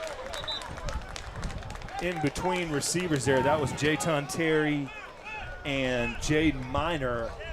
I'm still a little nervous there because Harris and Griffin are 20 yards away from that. And like I said, that might be the call. I mean, the call might be man-to-man, and Terry was there. But like I said, I don't know if they bid on the crossing route or if it was just one of those things.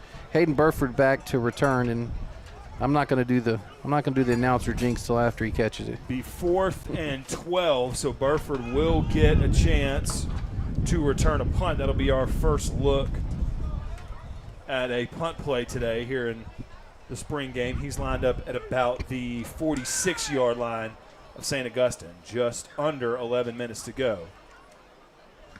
So we'll see. This will be a short punt. Fair catch will be muffed at about the 36-yard line. That was a very, very difficult punt to catch. It didn't have backspin. It didn't turn over. It was just kind of floating there. But one thing, Marshall, they had a first down play for 9 yards, then a sack, and your Trojans get them out on third down. So great play on the second down from Sykesville. So we'll see Ray, Fontenot, and Monroe line up on the left side, 3 wide for Alexandria. Carson Sellers, I'll call it a pistol formation. Coach Bachman may disagree at that, but we do see the back kind of lined up offset, so it's not a straight line formation. Running back's been offset, but now they'll put Kaysen in motion. Sellers will look that way, fake that way, now throw down to Alex Fontenot, who's down the sideline into the end zone. Touchdown, Trojans. A 36-yard touchdown pass. Carson Sellers to Alex Fontenot. Yeah, a little misdirection there from Kaysen in the backfield, and then you had the outside receiver, go run a post, which opened it up wide open for Fontenot on that 36-yard pitch and catch there. And a great start here for this Trojan offense and actually this Trojan defense. Really nice play fake to put Kaysen in motion, going to the left. Fake the swing pass to him, which they went to him with that play earlier in the game.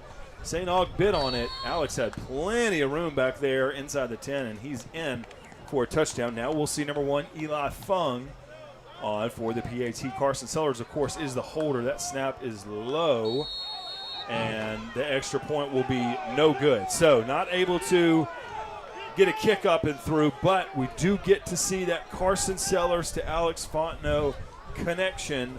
Once again, 16-6, and it's a 6-0 ball game with 10:40 left in this first of 2 periods. Yep, good. Like I said, good start there, and what we call real football. But one of the things that we talked about was I really thought that special teams would kind of favor this Trojan team, and of course Eli with the great kickoff. But in a couple special teams miscues. If it had been live, yeah, that's where it's going. If it had been live, the punt return. I don't know if he touched it or not. It looked like he did, and then that mishap right there. So that's something that Coach Bachman's gonna want to get cleaned up. But like you did mention, really nice series on offense to get in the end zone, and of course forcing essentially a 3-and-out on defense. So Eli will put another leg into it from the 40-yard line with the Trojans up a touchdown. This one is going to be into the end zone for another touchback. One hopper, and it's out of there. I tell you what, I like keeping the ball out of Bennett's hand.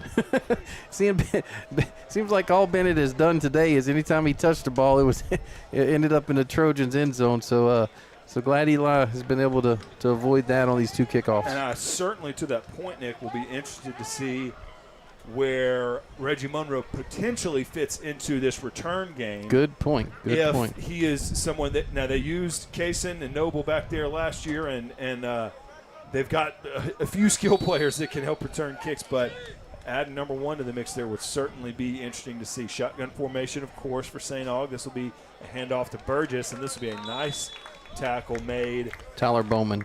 By number 31. Yeah, Tyler Bowman, yeah. Yeah, like I said, he moved from that running back position to, like I said, they call it kind of the apex position, him being out here in this traditionally outside linebacker.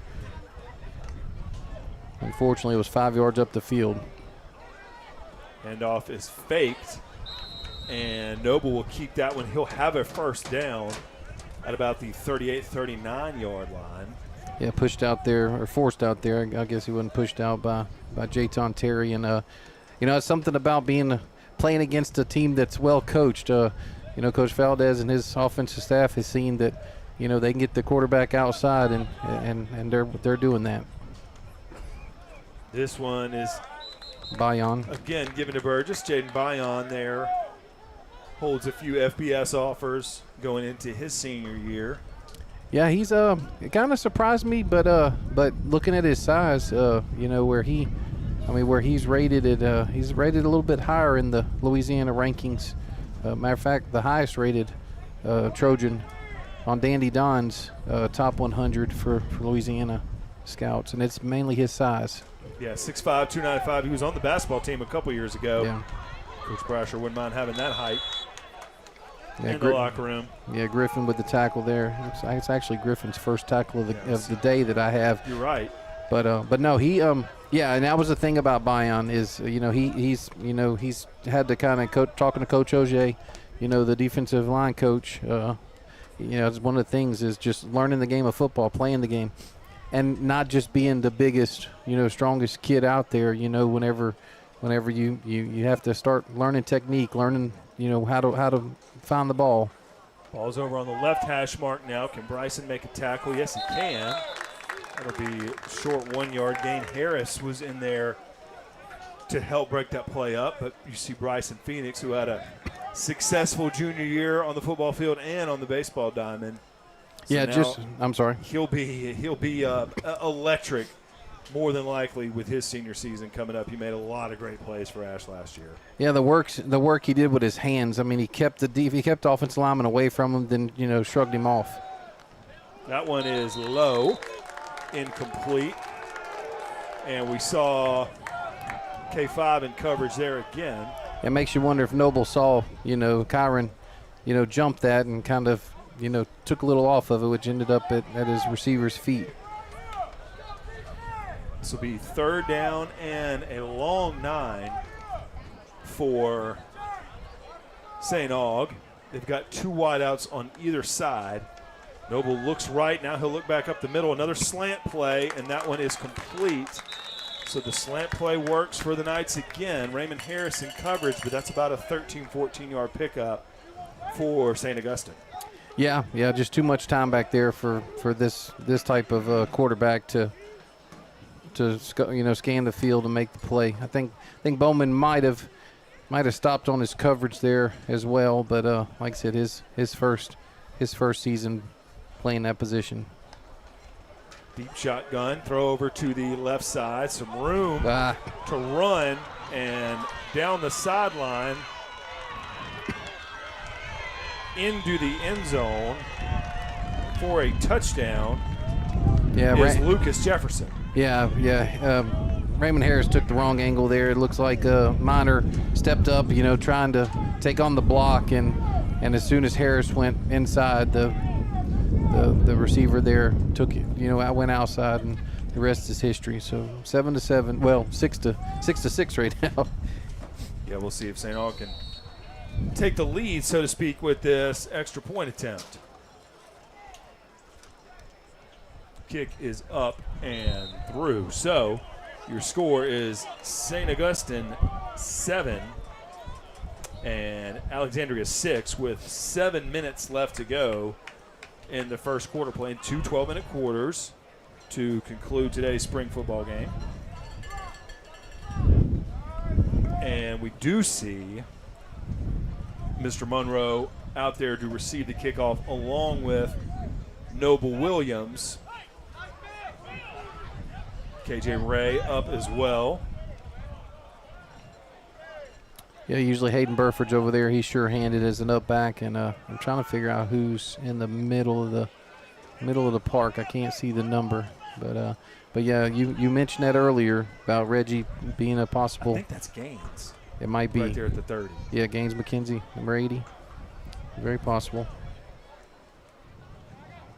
So yeah, that's a solid 5 back there. That is Gaines. A solid 5 options back there to help handle a kickoff. And again, I was one of my first questions was what will Donut bring to the kick return game for Ash? Maybe you get a chance to see a little bit of that today. I'd be curious to see if he gets it that far to him. I got a feeling this is going to end up around the 30-yard line. Nope. Noble will get it shot at it from the 18, and a good effort by him to get under that and catch it. So no, okay. I was wondering if that was going to be live or not. So that answers that question. So Ash will take over just shy of the 20-yard line, and we'll get to see this first-string offense try to take a 1st and 10 and see what they can do with it. We're going to see Hayden Burford in the slot for 1st and 10, KJ Ray wide left, and Alex Fontenot, number 6, wide to the right. Kason Williams in the backfield. And who do you see at H-back, Nick? It's Gaines McKenzie. Okay, thank you. So a handoff to Kason Williams. He'll get first contact at about 7 yards. He'll push for one more and get 8. So that'll make it 2nd down and 2. Yeah, good blocking here by Lofton and Gaines McKenzie on that. And just like we saw earlier, they go 1-to-1 with their sub patterns. Noble gets in there, gets a carry. He gets about 5 or 6 yards and move the chain. So we wondered that earlier, Nick. Would they sub like that? Would they really just go thunder and lightning? And look, here they go again with a snap apiece for Noble and Kason. Now they'll both stay out there as Burford will come to the sideline. So here we go already, getting to see some different personnel groupings, some different looks pre-snap as they bunch it in all towards the ball. 2 wideouts tight right. Sellers will pitch it to Noble. Noble's got plenty of room up the middle, little cut, and he'll get 6, maybe 7 yards. And some really good rhythm from this Trojan offense, Nick. Yeah, so we have Kason had an 8-yard run, then Noble had an 8-yard run, and then another 6-yard run. And this is Trojan football from 2020. 2025. Same personnel, but they'll go 1-1 on each side. Kason gets the handoff up the left side. 1st down, past midfield, still on his feet, now down to the 43-yard line.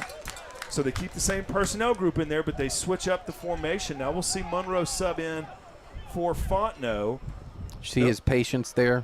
See his patience, Marshall, how he sees it, and then, boy, as soon as he sees it, he busted open. Noble to the sideline, Ray to the slot. Williams behind Sellers. That's Kason. Swing pass to Reggie. Reggie's got some room up the seam.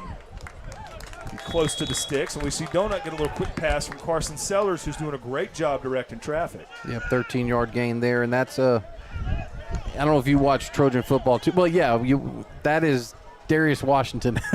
I mean, the difference between Reggie and him 2 years ago up in Union Parish. Yeah. So, I mean, that is one of the things we were missing last year with KJ being hurt.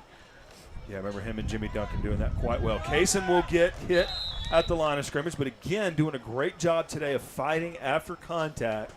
He's getting a yard or two after he's hit pretty much every time today. He'll get a little push on 1st down. Yeah, it looks like he needs a little breather. But real impressed with this drive, how Gaines McKenzie is blocked. So we'll go to a 2 wide out left, 1 right look. Burford and Ray left, Fontenot right. Sellers looks right, stays with Fontenot. That ball slips out of his hand, and I think that was just too much sweat. Yeah. That one just slipped out of his hands. I think the intended receiver was going to be Alex down the right side. Yeah, he was open too. That's the first incompletion of this quarter. So from Sellers will shake that one off, and we'll go to 3rd and 10. See Donut in the slot now on the left side. Noble to the left of the QB. Yeah, and you have Williams, Clemens, De La Cerda. Let's see, 72 is Everett and Lofton. Lofton on the right side. So this will be blown dead. See our first flag of this first period. That'll stop the clock. Just over 4 minutes left to go. Play clock's running here during this session as well. So, yeah, Jay Everett right guard and Peter Lofton was right tackle. Lofton, can't remember if I mentioned this already, but he's picked up collegiate offers as well. So Coach Bachman continues to develop next-level football players here in that amazing new field house. I got to take a peek at it earlier today, man. I cannot wait till it is completed. That's a great, great-looking facility back there. Will be a huge boost to this program. Yeah, a lot of positive things happening around this campus right now, as well as the school building. Sellers over the middle. Juggling effort, no good. That's Reggie Monroe diving to try to make the catch, but nothing doing. You know, and that's one of those situations there, Marshall, where their relationship, will will get better. He's been here, for a week. They've done this for a week, and just, knowing where your receiver usually, makes the cut there or sits in the hole there. But so a field goal attempt. This will be a 56-yarder from Eli Fung. And we'll see what he can do here. Wind, I think, is blowing toward us. Yeah. He'll put a leg into it. Is it long enough? It's good. Eli Funk from 56 yards away. Nothing wrong with that. Nothing to it.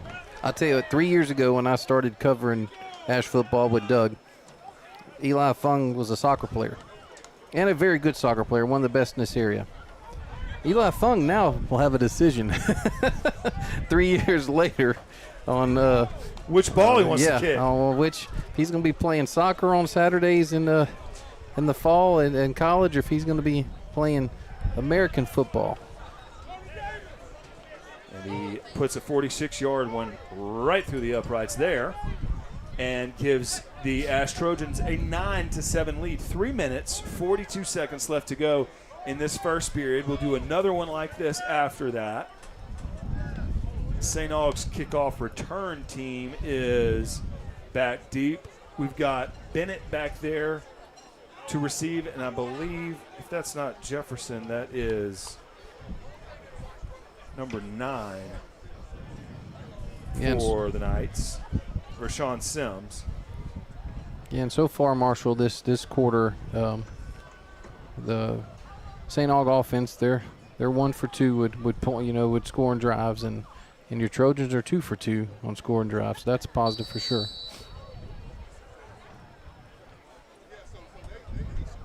Fung will kick this one away into the end zone for his 3rd touchback of the game. Have you finalized yet if you're going to be doing the Saturday morning show again for football? Oh, gosh, look, I just finished baseball season. So okay.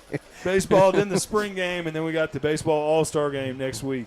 Now, look, and that's me speaking because basically I've done Menard baseball this spring, which phenomenal season. Yeah. Enjoy doing that. That was 21 games, all at home, that Danny and I did. So I haven't been on the road like you and Doug, and haven't been putting in those hours yet. And you know what, Nick? I'm kicking myself. I wasn't able to make it to Bernie Moore to watch Carter Rivette throw at the track meet. I got you, yeah. Yeah, it never stops.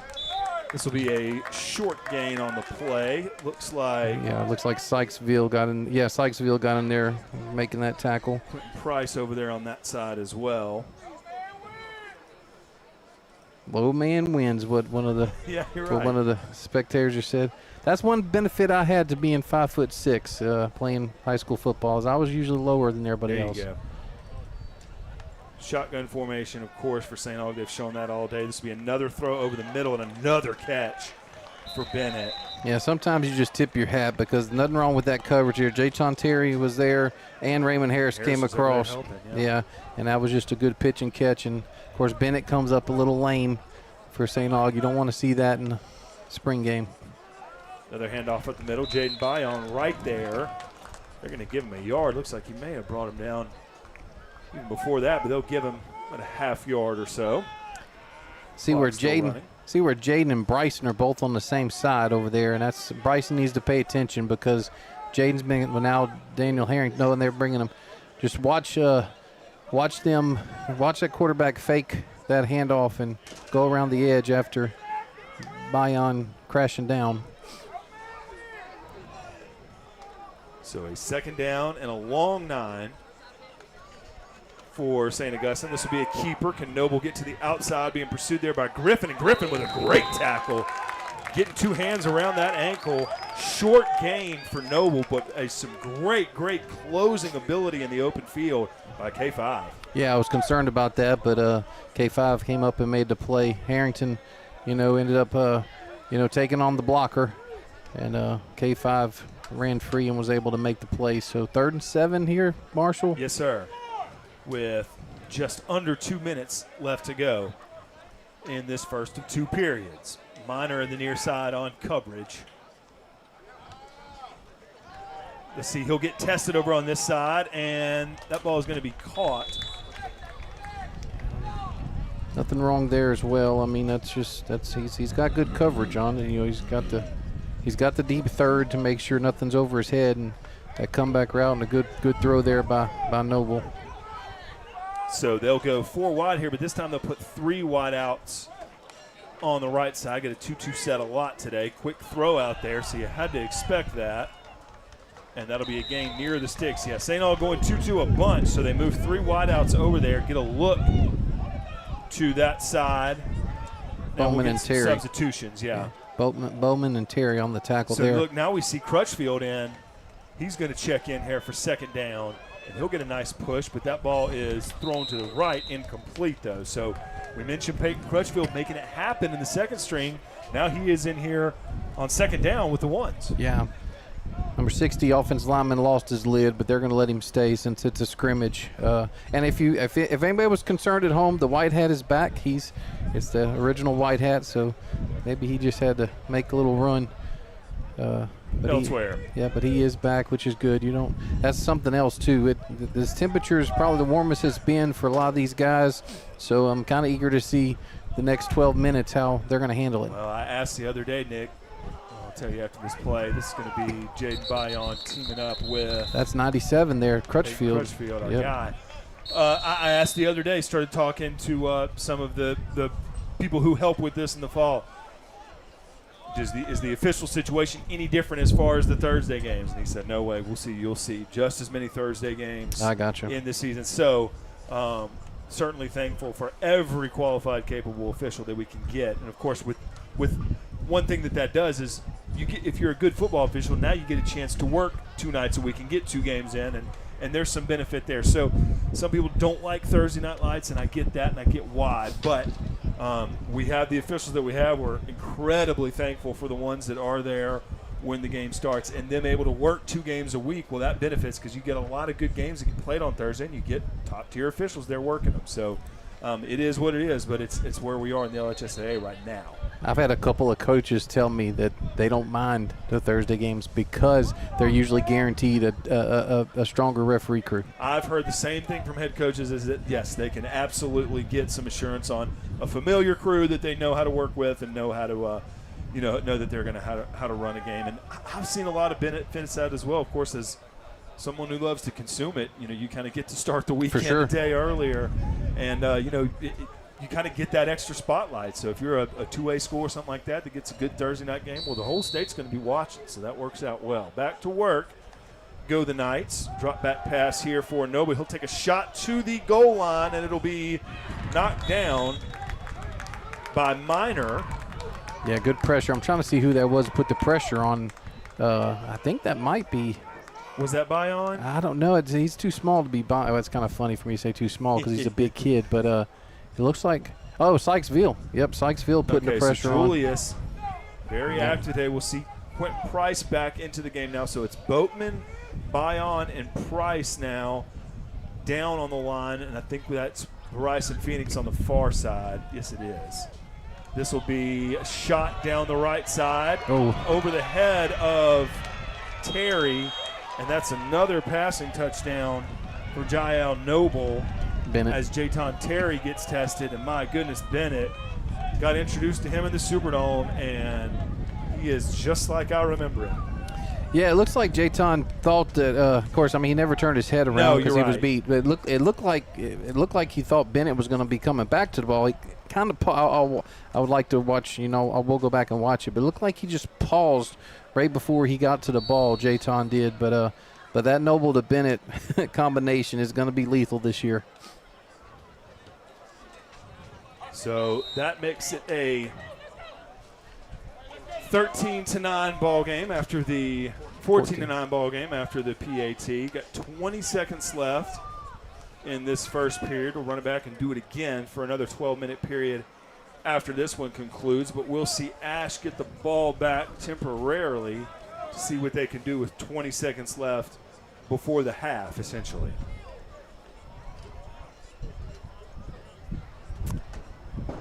Kind of interesting that Fontenot is actually, he's on the far end.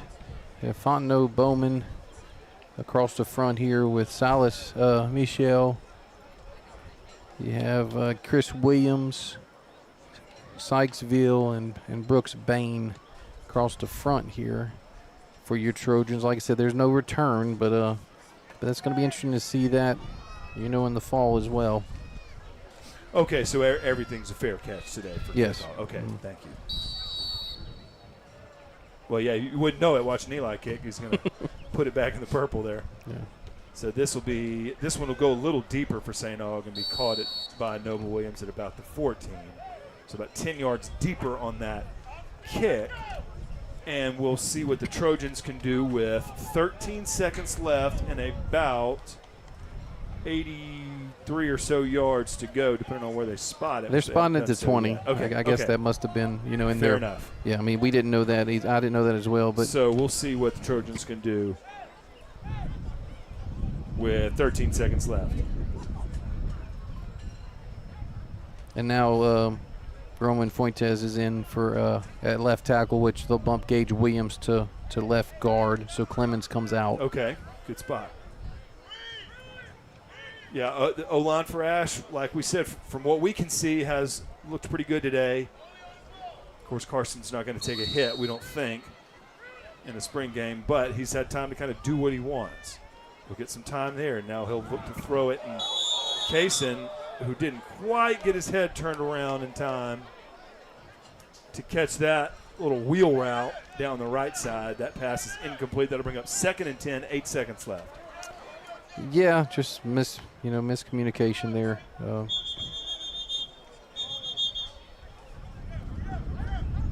I'd like to go back and see, and we will. Like I said, appreciate Brett 2T Stallsby producing today, and Jason Crooks on the camera for us.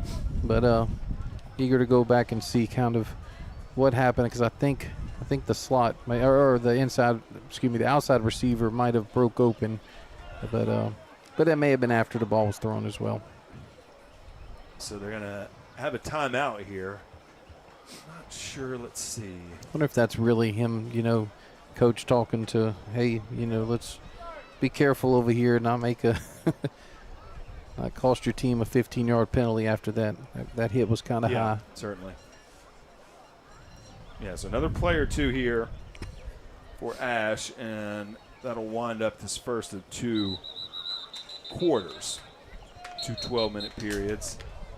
Earlier today had plays from the 30, plays from the 50, plays from the 10-yard line, and now we'll go the length of the field for a half here on 446 Sports. Hit the like, hit the subscribe, hit the share button if you haven't done so already. Sellers back out at QB. Let's see what they can do with 8 seconds left. It'll be a handoff, and I believe that was Kaysen. Yeah. And so he'll take a 3-yard gain, and that will end this period. Your score on the Wallace Eye Associates scoreboard: St. Augustine 14, Alexandria Senior High 9. So we'll take a break. I would assume essentially a quarter break, and reset this thing for flipping the field and doing it again for 12 more minutes. Yeah, it's actually going pretty quick considering. Yeah, we did start early. Oh, that's right. Scheduled That's right. for 4 o'clock. They probably started playing ball at around 3:50 or something like that. Okay. We apologize for the technical difficulties we had at the beginning of the broadcast, but certainly able to be up and running for this live period to watch these 2 great programs. The last 2 runner-ups in Division I Select. The Trojans in the fall of 24 went all the way to the Dome and lost to Edna Carr. A year later, St. Augustine goes to the Dome and does the same thing as the Edna Carr Cougars go back-to-back. A coach from UL down here on the sideline, scouting out probably both teams. Raging Cajuns and the Red. So a lot of next level talent on this field today. Absolutely, yeah, really. Either side full of Louisiana talent. So now we'll see Ash go back to work. They'll keep the possession, so they'll just flip it like the second quarter. And we'll see KJ Ray go up and get a ball over the middle, a little slant route, and that'll move the chains for Ash. So the second quarter will start off with a Trojan completion, and the clock is moving. Yeah, well, he just basically fought for that ball and won it.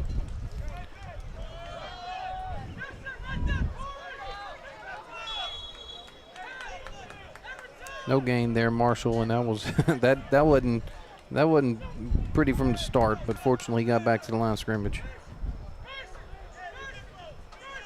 So this will be second down for Ash at the 35-yard line, just beyond it. Handoff is to Kason Williams. Kason Williams is off and running. 30, 20, 10, touchdown, Trojans. Kason Williams. 64-yard touchdown there. All the way down the left sideline. So kind of a delayed handoff there. You saw Carson kind of reading the defense at the last second, gave it off to Kason, and that's all number 3 needed. Great blocking. Yeah, it was just enough. It was just enough of a delay, just enough of a pause. Great work there by Carson Sellers on selling that keep. And man, as soon as Kason took the ball, he was off to the races. To 64 yards. Same pylon that he went to for the game-winning TD against the Ouachita Lions back on Halloween. This one was even further than that. And Kason Williams picked up a couple offers from Tulane and UTSA in the month of May. Eli Fung's extra point attempt is up and good, so that will give the Trojans a lead. Yeah, must not be able to go for 2, because I would think that, in a game situation, he probably would have went for 2 there, try to make it 17-14. But a good work there by Harrington, Sellers, and Fung on the PAT. So 11 minutes left to go. Trojans have had the ball in 3 series in this, since we went to live football, Marshall, and have scored on all 3 series. 2 touchdowns in the field goal.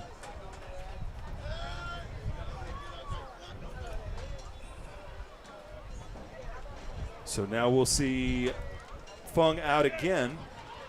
He's put everyone off the tee into the end zone. He'll be going the other direction this time. As you see that wind kind of blowing east to west just a little bit. And we'll see what the Purple Knight offense can do to try to match.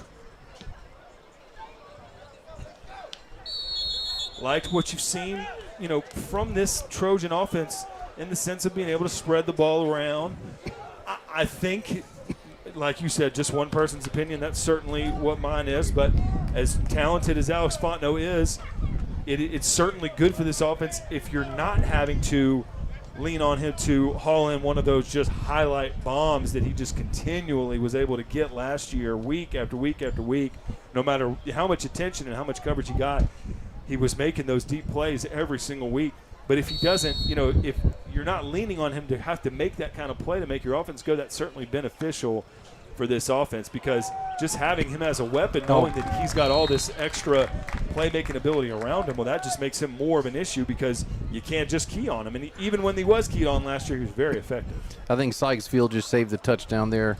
He knocked that ball down, so great work by him, because that was another one of those slants, and number 7 was wide open, and I think he was probably going to take that one to the house. So good work there by Sykesville. That's Jefferson on offense for St. Augustine. Yeah. Fake the handoff. This one's thrown this time to the other side. Raymond Harris will get a shove out of bounds, but that'll be a first down out beyond the 30-yard line. Yeah, him and Jayton, on the coverage over there. But you're right, Marshall. I think Alex will probably, maybe statistically, I don't know if he'll have the season that he did last year, but what they will. But I think it'll be a better season for him because of the opportunities because of the pressure that'll be taken off of him. So this will be a throw down that left sideline again. Jayton Terry in coverage, but that one is overthrown and incomplete. Bennett, the intended receiver, that'll stop the clock with 10 minutes and 20 seconds. Yeah, Coach Vasquez he put his hands over his head. He's talking to his quarterback right now. I think he's thinking, man, you put a little bit more under that, put it out a little bit further, let him run on to it. But that's number 8. Who's number 8 for them? 'cause that was great coverage by Jayton. If anybody's concerned, LSU baseball lost again today. That was Whitley on the play. Hand off inside. Tackle will be made from behind by Peyton Crutchfield, so he gets another stop. Yeah, Bayon tripped him up as well coming through there. So 3rd and 5, big third down play. Last series, Marshall had a 3rd and 7, and did that comeback route on the outside that ended up getting minor. So shotgun formation all day for St. Aug. This time back at the 30-yard line. Noble's going to take a shot down to the near side. Pass is complete to Bennett and hit right away. Yeah, Minor with the coverage. Minor. Minor with the coverage and tackle there, and that's that comeback again. That just a little stop route to the outside. They're very comfortable, and Noble throws that ball well because both of them were covered well on the last drive. That'll move it over to the right hash mark.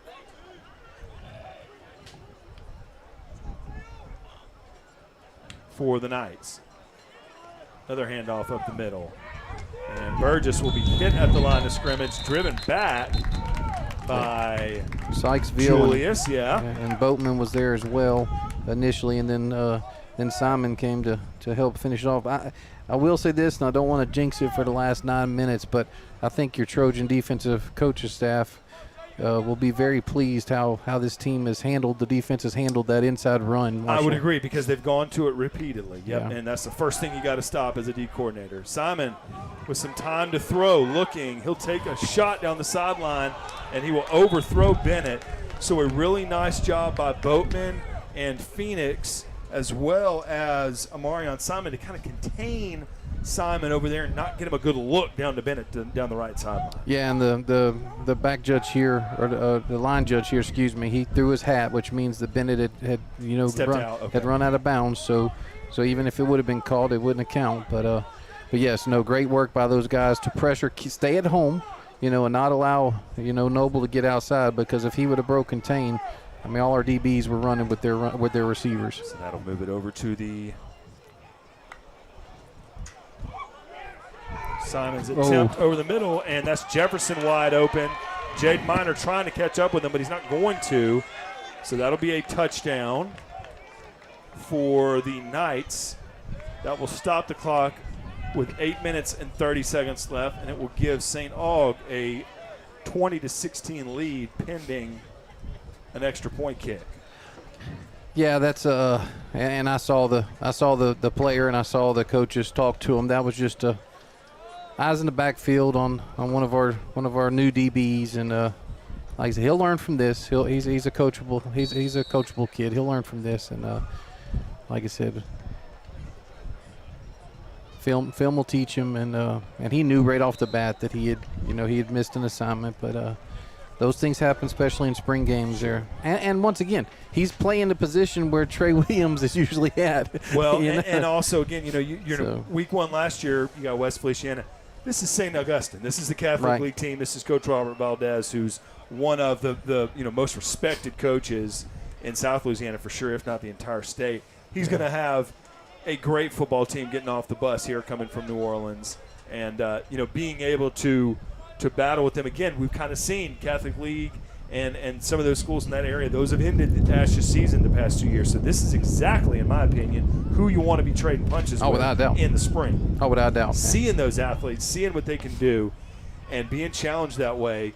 Look, I'll take a 21-16. I'll take that score at any point in the ball game, either side. So some quality football being played so far during these two live periods. 8:30 left to go in this one, and the Trojans await the kickoff from St. Augustine.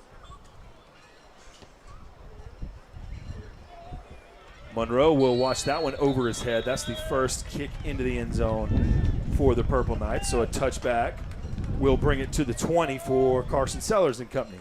And maybe we see, do they look for that shot to Alex? They've kind of were patient, kind of waiting for it last year, waiting until they could get that single coverage. And a lot of times you can kind of see it coming.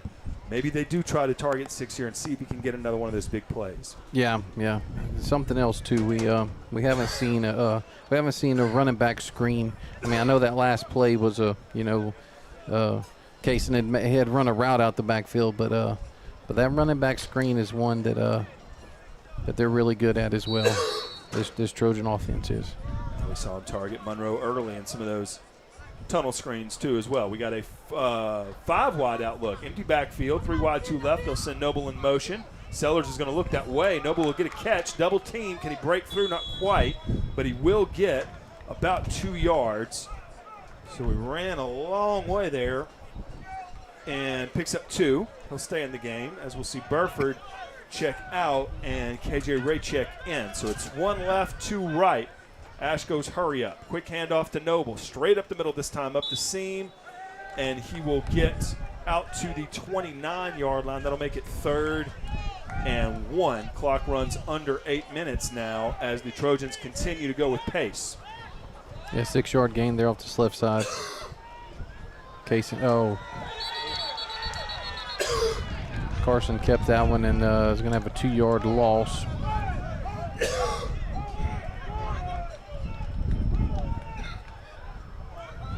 Fake it to Noble Williams. That'll bring up 4th down and 5. And we'll see our first punt of the day from the Trojans. You see Bryson Phoenix check in. Jaden Bayon as well. And Daniel Harrington is your long snapper on the punt this year as well. Good spot. Yeah. So we'll get a look and see what he can do on punt snaps. That one is on the money.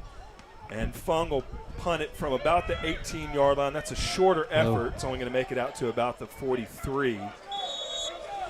So maybe a 25-yard or so punt. Yeah, big swing of events there, Marshall. I thought we had some momentum, on that last defensive series. So let me ask you, what did that play design look like to you on 3rd down? Was that just a play action rollout that didn't quite get timed right? Okay. Yeah, it was, and it's kind of hard to say if the play was going to be there because that St Aug, that St Aug defense was there so fast, but like I said, I really think, that this big defensive series right here to kind of try to get some momentum back. So Knights take over inside Trojan territory. This will be a short run, about 1-yard gain. Yeah, Bayon, Crutchfield, they've been there all game doing Correct. well. Like I said, the only thing that's really gotten us is those inside slants. So St. Aug will go back to that 2-2 set. I've been just statting the first teams, and Crutchfield has 5 tackles. Oh, so in these live periods.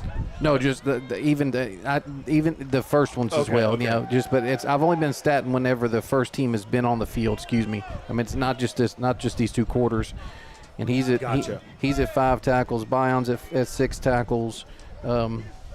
Sykesville is at 6 tackles. Terry's at 6 tackles. So a lot of activity. It's a big 3rd and looks like 8 here, Marshall. See if the money down for the Trojans. Let's play inside leverage, I would think, to try to keep. They put an extra receiver on the left side. Let's see if they go that direction. It looks that way initially, getting pressure. Oh, boy. And Boatman tried to get into the backfield, not quite. Let's see, he might be a half-yard short. Yeah, he is. So it'll be a 4th and short situation. Man, nothing like your coverage. Your coverage works out perfect, and you just end up with a situation where an athletic quarterback makes a play. Really Boatman was almost back there. So now we'll see 4th and short. They'll stay in the shotgun. Be a keeper right up the belly, and that's going to be a 1st down run, and that might be a touchdown. I think it will be, yeah. Into the end zone goes Jael Noble for a 33, 34-yard. No longer than that. I'm eager to see when we go back and watch. It looks like he was really kind of giving himself up. He kind of turned sideways, was kind of expecting to go down, you know. And boy, as soon as he saw that he was open, he took off. So, like I said, big sequence there. The past 5 plays, or 6 if you count, you know, the punt for this Trojan team. That extra point is up and good. So that'll give St. Aug a 28-16 lead and a 2-possession advantage over Ash with 5:30 left to go. And got to think Coach Bachman will want to answer this one with a touchdown. Oh, yeah, for sure. Yeah, this team is not about keeping it close. This team is about winning, and that's the way he coaches, and that's the way they play. And he's not trying to keep it close. He wants to win this. So we've got Monroe and Noble Williams. Reggie Monroe, Noble Williams back to receive the kick at the 10-yard line. Spring football here on 446 Sports, your home for Trojan football all regular season. This one will fall short of the end zone, but take a one-hop back there. And we'll have another touchback that'll take 3 seconds off the clock. That's not a bad, you know, it's a good kicking game for him so far. They've been, you know, the kickoffs has been deep. He's been good on all the extra points. So yeah, I just personally was certainly impressed with how solid they were in the finals. I mean, you're going up against a really good Edna Carr Cougar team. We know that, but St. Aug held their own in every single way. Did they get outscored that day? Yes, but not outclassed. They were solid in all aspects of the game. And again, like I said, as Coach Valdez enters, I believe, his 3rd season as the head coach, coming down from the Grambling staff, he'll just continue to to make them one of the top teams in the Crescent City. 6-yard slant there from Sellers to Monroe. Clock is running, so we'll be under 5 minutes after this snap. Sellers has Noble in the backfield with him, or Cason, excuse me. Takes a shot. That ball might have been tipped, or it looked a little wobbly. Might have just slipped out of Carson's hands. I didn't see who would have tipped it, but yeah, pressure from this from his backside, his left side, and Carson just didn't have enough time to set his feet and really make a good throw there, because I mean he felt the pressure coming, and fortunately that St. Aug defensive lineman didn't bury him in the ground. So just like that, it's 3rd down. We might see Ash continue to throw it around. Screen pass here. Can Monroe get it free? I think he might. He's past the 1st down marker, out to midfield, and Donut delivers. 3rd down screen pass. Good call there, Nick. 25-yard screen pass there on that. Just what the doctor ordered. Out of bounds. Clock will get running again, so we're inside 4 minutes. Got 4:46 left to go in this period. And this will be an inside handoff. Noble Williams will now cut outside. He's got a 1st down. And he's still on his feet inside the 10-yard line. Touchdown, Troy. Did he get tackled short? Yes, he did. Right at the 1-yard line. Nice run by Noble Williams. Following up Reggie Monroe's big gain. Yeah, the knee went down, unfortunately. That's a 48-yard Brooks run. Bain checks into the game, so we got a big package for the goal line coming up. Bain checks in. You know, that's one of those situations to where I know they stopped the clock with the 1st down, but it's running now. It's one of those situations where you just want that touchdown, one, so you don't have to run another play for the time. I mean, we're losing now 10 seconds because that wasn't a touchdown, but his knee did go down. I could see it from here. Come on, guys. The referee just wasted 15 seconds for us, shifting his position. Noble is in there for a Trojan touchdown to cut it to 1 possession. Eli Fung will come on to try to make it a 9-point ball game. Or excuse me, a 5-point ball game. School's almost out. My math is bleeding through my ears, Nick. I'm just glad it was you and not me. doing the math, but no. Don't tell Principal Goodman I'm up here trying to subtract. 28-22, your current score. We'll see if Eli can make it 23 for Ash.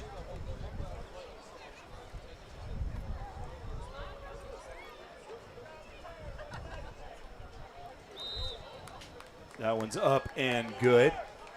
So a 5-point lead with 3:40 left. And we'll see maybe a possession each for this second period of this scrimmage. We'll see if St. Aug tries to run the ball and bleed some clock, or how they want to play it. Do you go for your 4-minute offense and act like you're trying to hold a lead, or do you try to keep calling plays and see how many points you can put up? Because, again, there's all kind of situations you can try to work out. I don't think St. Aug has a 4-minute offense.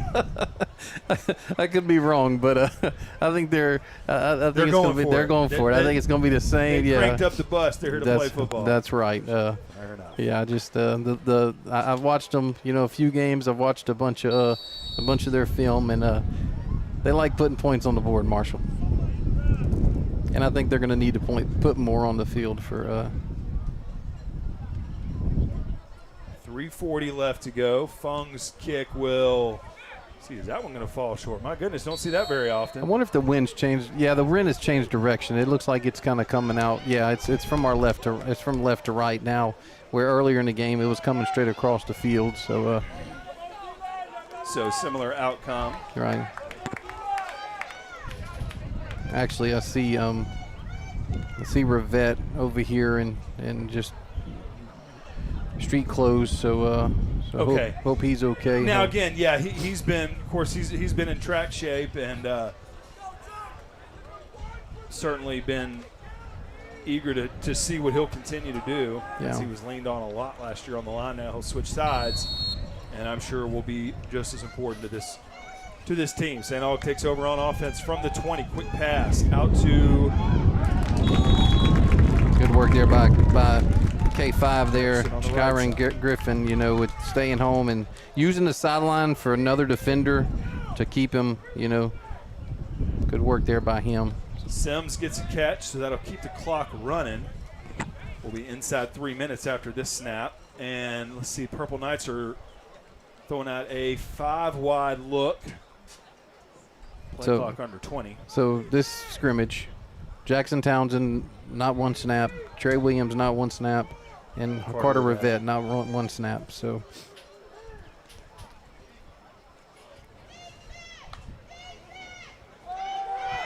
here is Noble. He's going to be pursued and brought down. Number 47, Amarion Simon, will be a junior next year. Nice job in the open field with the QB sack. Yeah, him and Daniel Harrington coming up and slowing them down as well. But that's one thing you were talking about. You said 4-minute offense. One thing I didn't take into consideration is they are using all the play clock. So you are correct. Yeah, and I did notice that. Is that St. Aug was looking to the sideline, similar to the way Ash will call in play. So we're just about to the 2-minute mark here. Yeah, if they don't get them off the field here, that might be the ball game. Noble looking down the left side of the field. Now he'll scamper out of the pocket. Still looking down that way. Uh-oh. Can he get it to Bennett downfield? Intercepted by the Trojans. Jayton Terry brings it back the other way. Still on his feet. Now he'll get brought down at the 41-yard line. So Ash is going to take over with 1 minute, 48 seconds left. They're on St. Aug's side of the field. So you said no 4-minute drill for St. Aug. I think we're going to see the 2-minute drill from Coach Bachman. That's right. And I want to talk, Boatman did a great job forcing them outside, but I want to talk about Bayon. Bayon staying home and forcing Noble to make a throw. Now, I will say this, Jayton was beat, the ball was underthrown, and but he worked hard to get the interception. That's their second turnover of the day. The first one in this in this live period. I'm seeing what the flag is here, Marshall. They're pointing face mask. Okay, we'll take that one. So really, I think other than a few false start penalties, I don't know if we've seen a hold. I don't know if we've seen a PI. Now, it's spring football. Yeah. But you can't let a face mask go. No, you're so right. They will throw the flag for that. We have two false starts that were called on us. And then that's the first penalty called on them, which is the face mask. You're correct. Really haven't seen no, you're correct. Hour or so since they've thrown a flag, but quite all right with us. Yeah. So we'll give them the extra yards, and that'll put the ball at the 26-yard line of St. Aug. 1 minute, 48 seconds left. 28-23. A touchdown would give Ash the lead. If there's been a timeout called, it was that one after that third down. So I'm not sure how they're exactly playing that right now. We'll see Kason Williams in motion. Sellers won't look at him, though. He'll throw it to Alex Fontenot, who's into the end zone. Touchdown, Trojans. Yeah, 26 yards. They ran Hayden Burford inside on the post route, and that just kept the safety long enough for Alex to just run right up the seam for that 26-yard pitch and catch there from. So a current 1-point lead, and Nick, that kind of goes back to what I'm saying. If you can keep Alex just kind of lurking over there on the outside, he gets up the seam there. I don't remember if he lined up in the slot or not, but he was right up the hash mark. He was in the middle. Okay. He was in the middle, So and like goodness. I said, Burford was in the slot, and Burford ran the can't- post, and it just, like I said, it freed up. The safety had to stay long enough. I just don't think you're going to be able to hold him down for 4 quarters. Here in 2 quarters, he finds it. And perfect pass from Sellers. He weighted it just enough. He put enough on it to where the safety couldn't get over the top.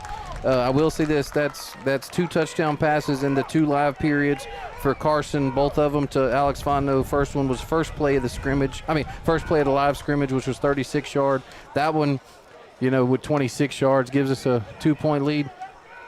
May have scored too early, but hey, you can't say you get an opportunity, you put it in the end zone, right? Yeah, been sending Kason and Noble in motion a lot, and we've seen that motion man kind of get that action early, but on that snap, Carson doesn't even look his way. I'm pretty sure that once he saw Alex, that was the only thing he was thinking about. Like you mentioned, delivers a strike.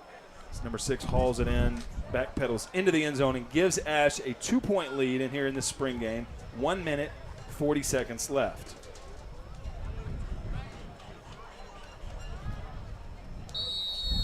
Fung will get set to kick this one away.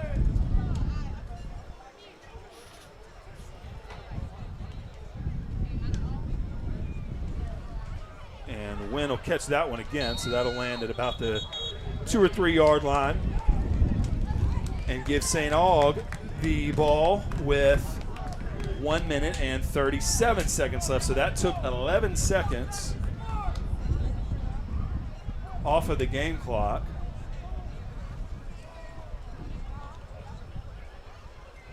And we'll see what this 2-minute offense now for St. Augustine will be able to do. Boy, a big interception there by Jayton Terry to help set the table. And, of course, a really nice run back. The face mask penalty gives them 15 extra yards. That puts Sellers and Fontenot in striking distance. This one is going to be complete over the middle to Jefferson. He'll get about 18 yards on that one. Tackled Bowman and Harrington. Thank you. Harrington's come up kind of Harrington. lame. Looks like his arms kind of. I think their hips kind of collided. They just kind of really collided into each other at full speed. So hopefully he's just able to absorb that one. They'll put 3 wideouts over on the left side. Harrington's in coverage in the slot. Minute 20 left. That ball is thrown to the sideline and out of bounds. Jefferson makes the catch. Yeah, Bowman with the tackle there on the coverage. So we'll stop the clock. With 1:13. 30-28. Ash over St. Augustine. That, like I said, watch for the inside. I know they have enough time still to throw it down the middle, use the middle of the field. So hopefully we'll keep them out of that. Noble That's a takes long a shot. throw. That's going to be caught. And will he stay in bounds? No, he will get out of bounds. So that will stop the clock at 1:03. That's a long throw that he just made, and of course it looked like Jayton was had the deep third. He wasn't going to let anything over the top, but now this field field's starting to shrink a little bit. Fresh set of downs now for St. Augustine. Ball inside the 40-yard line. 3 wide outs right, 2 left. Another 5 wide look for the Purple Knights. Straight run here boy. for Noble up the middle. And he will be tackled by Minor. That's a timeout there by St. Aug, and that was Minor's 5th tackle. So Marshall, if we have a second. So we have 5 carries for Kason Williams in this 2-12 minutes. 5 carries for 95 yards, 1 touchdown. Noble has 6 carries for 69 yards and 1 touchdown since we went live. Alex has two catches for 62 yards and 2 touchdowns. Donut has almost 40 yards on 3 receptions. So that's your offensive production. And Carson's had a bunch of throws, so I'll start adding that up here, so we can talk about it. Carson does have 2 touchdowns in this, like I said, this 2-12. So this has been a very productive offensive 2 periods, 2 quarters for this Trojan team. 53 seconds left. 2-point lead for the Ash Trojans. Carson has 120 yards passing in this, with 2 touchdowns in these 2 periods. Noble drops back. Looking left. Now he scans right. Now looking back left again. He'll throw that one over to the sideline. Throw that one away. Take a few seconds off the clock. That'll stop it at 45 seconds left to go in this spring ball game. That'll make it 3rd down and a long 5. And Carson is 7 for 10, 120 yards and 2 touchdowns in this 2-quarter period. So, like I said, very productive for this Trojan offense. I guess they could get in field goal position, couldn't? I mean, he doesn't look like he has a long leg. Another drop back for Noble looking left, but it'll be chased out again, and this time sacked. And Bryson Phoenix, Jaden Bayon, and Quentin Price all team up to make contact on Jael Noble. Coach Vadels will use another timeout, so that stops the clock with 34 seconds left. And that's 4th down. Yeah, it's going to be 4th and long here. 4th and looks like maybe 16, maybe even 17. They don't have to score a touchdown, but it is definitely going to.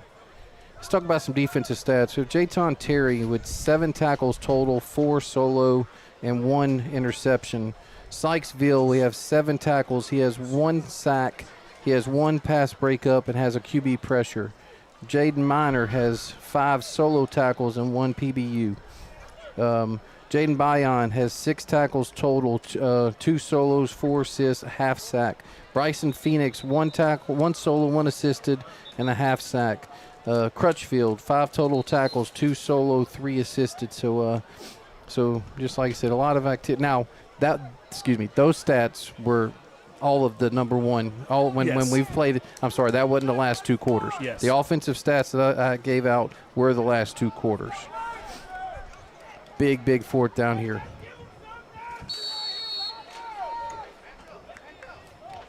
So 4th and long for the Purple Knights.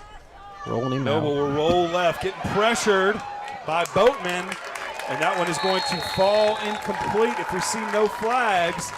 That'll be a 4th down stop for the Trojans. Boatman and Sykesville with the quarterback pressure. So great work there by those young men. So 28 seconds left.